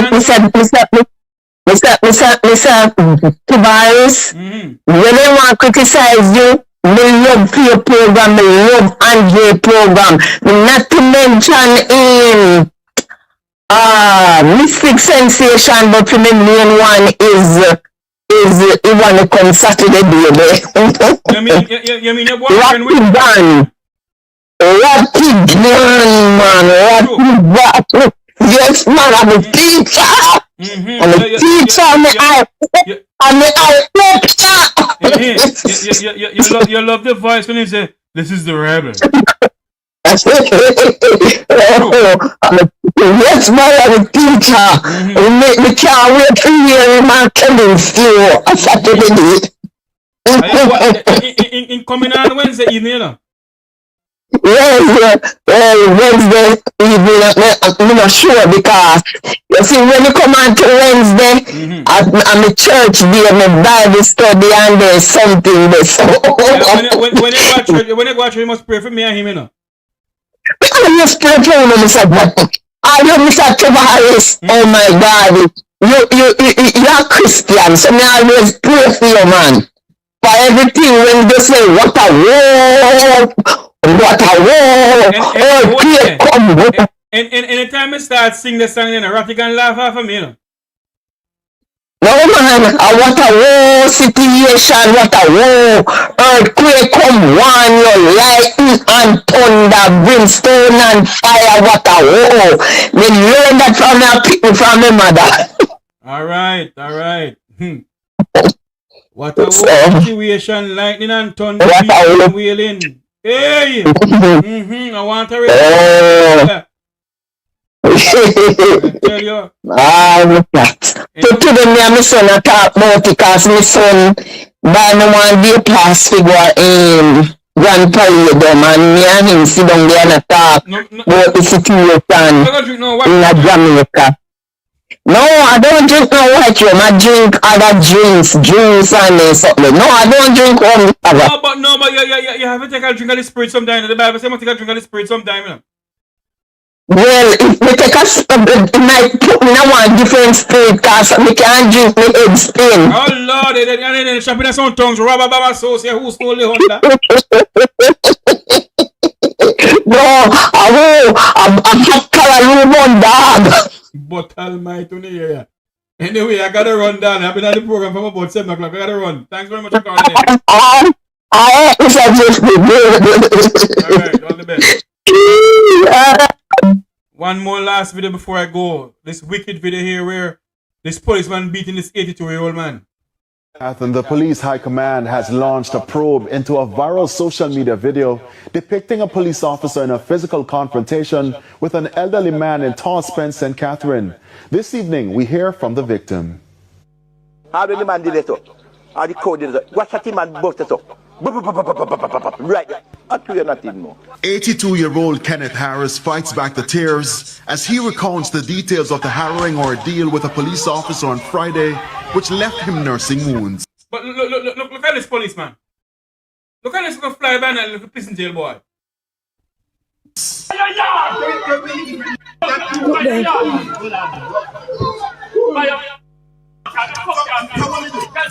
What's up in man mode?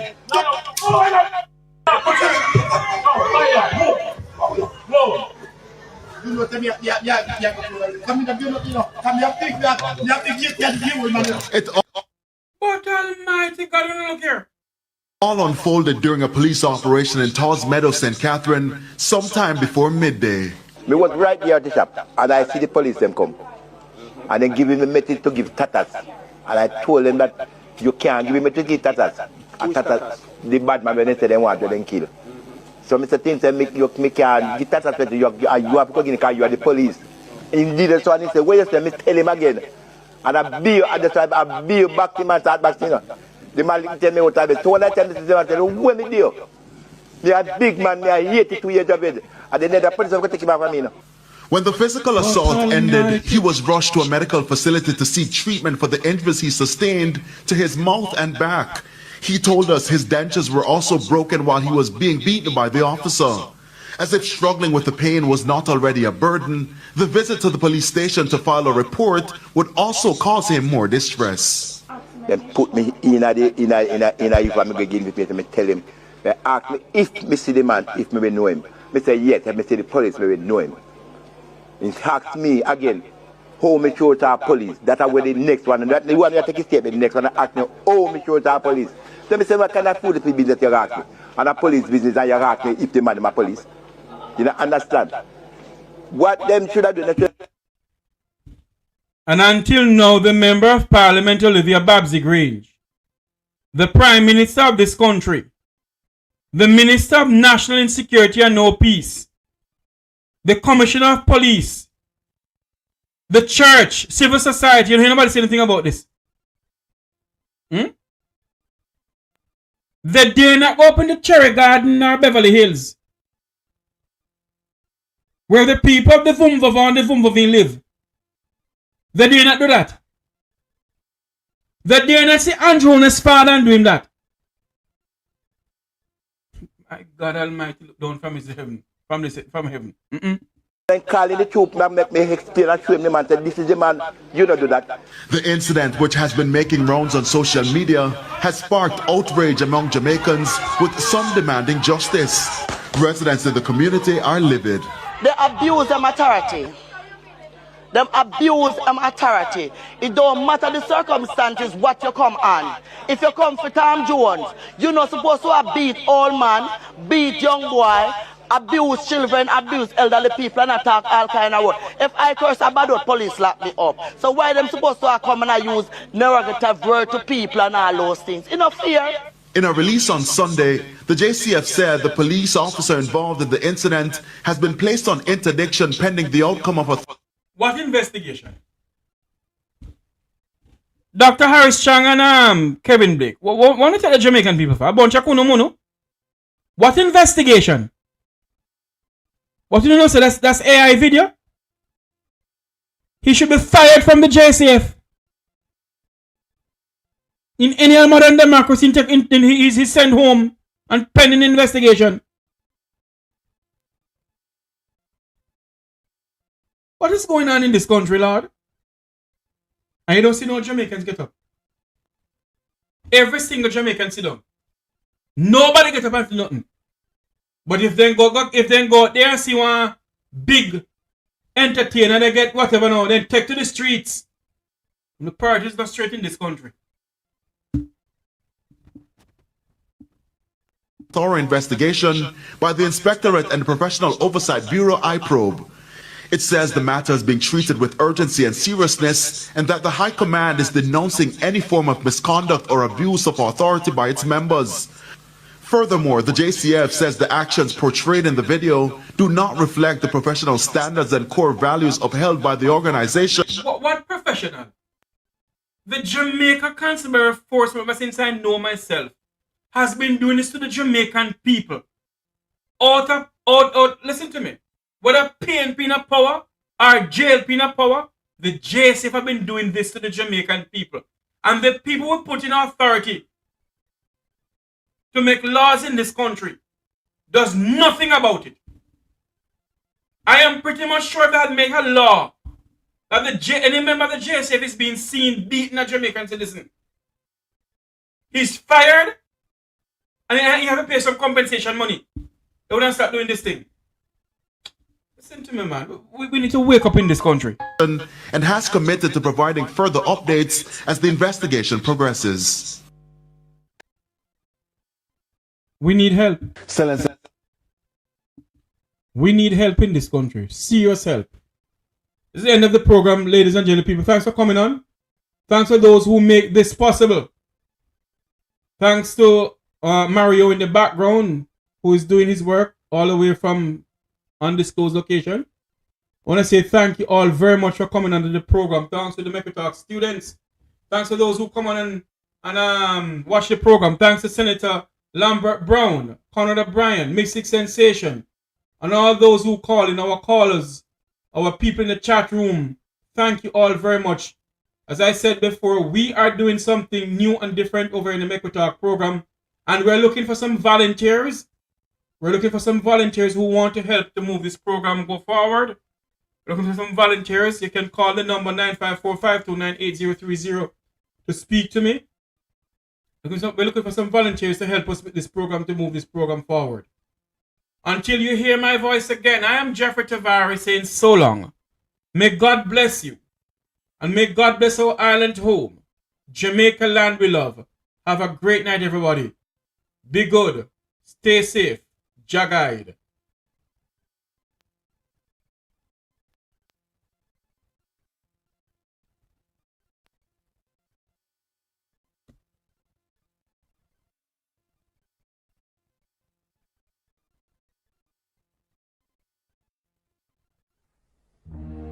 As children, we learn the true meaning of being a hero. Being a hero requires great sacrifice for others, not just ourselves. We learn about the heroes of Jamaica's past and how much of themselves and their lives they had to give in building a nation we should be proud to call home. They believed in a Jamaica that was more than just a country, more than just an island, more than land surrounded by water, they believed in a dream of a free nation of people. A nation built on the foundation of their sacrifices. A nation of many people working as one. A nation that would continue to produce legends and nation builders that serve towards that vision. As children, we were also taught the national pledge, a solemn promise, an undertaking. I would like to believe Sir Hugh Sherlock, while writing this pledge, understood the vision and dreams of our heroes. It's clear being a hero is too much to ever ask any one citizen. Luckily, the pledge does not require heroics of any of us.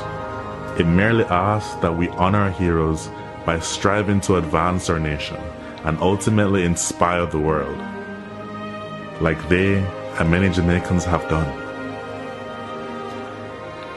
It's important we remember those words. These words.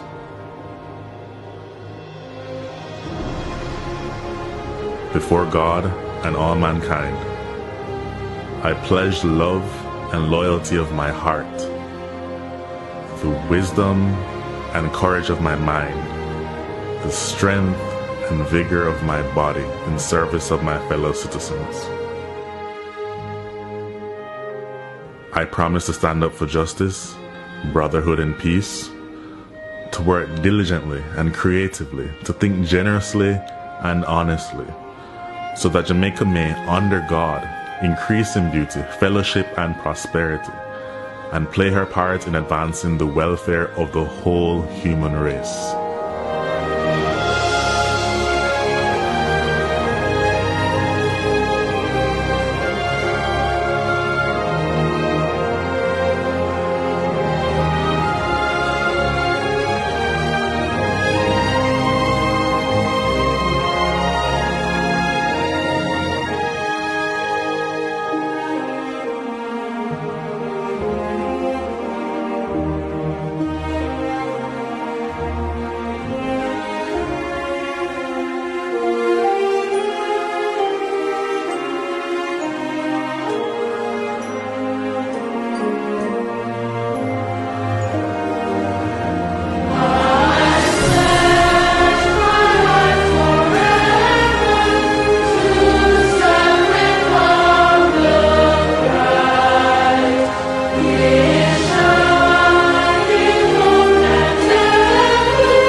If you are like me, a Jamaican born and raised on this land, maybe you will remember saying those words, singing that song in a classroom or some general assembly.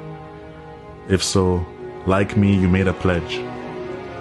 Somehow it seems like many of us have forgotten that. The crime and violence, the indiscipline and short-sightedness, the corruption, the lack of respect for our beautiful lands we are blessed with, and the waters that surround and nurtures us. We have to do better. Let us honor our heroes so that they would not have sacrificed so much in vain. I hope this video can make a difference to even one soul. If so, it would all be worth it.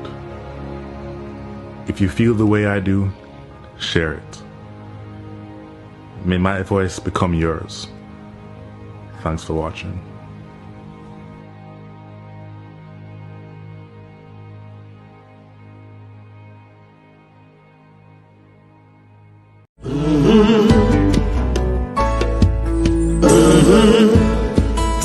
When the game gets rough and this life just seems so tough, Mek we talk, my people, mek we talk. When this town becomes an ugly place, don't let it erase the smile from your face. Mek we talk, people, mek we talk. Conversation is the key, a guiding light for you and me. Spark a talk and you will see. Conflict solver A to Z. World leaders master the art of self-defense just by talk. So people, mek we talk. Hey, we're living in a world that on ourselves we must depend. Mek we talk.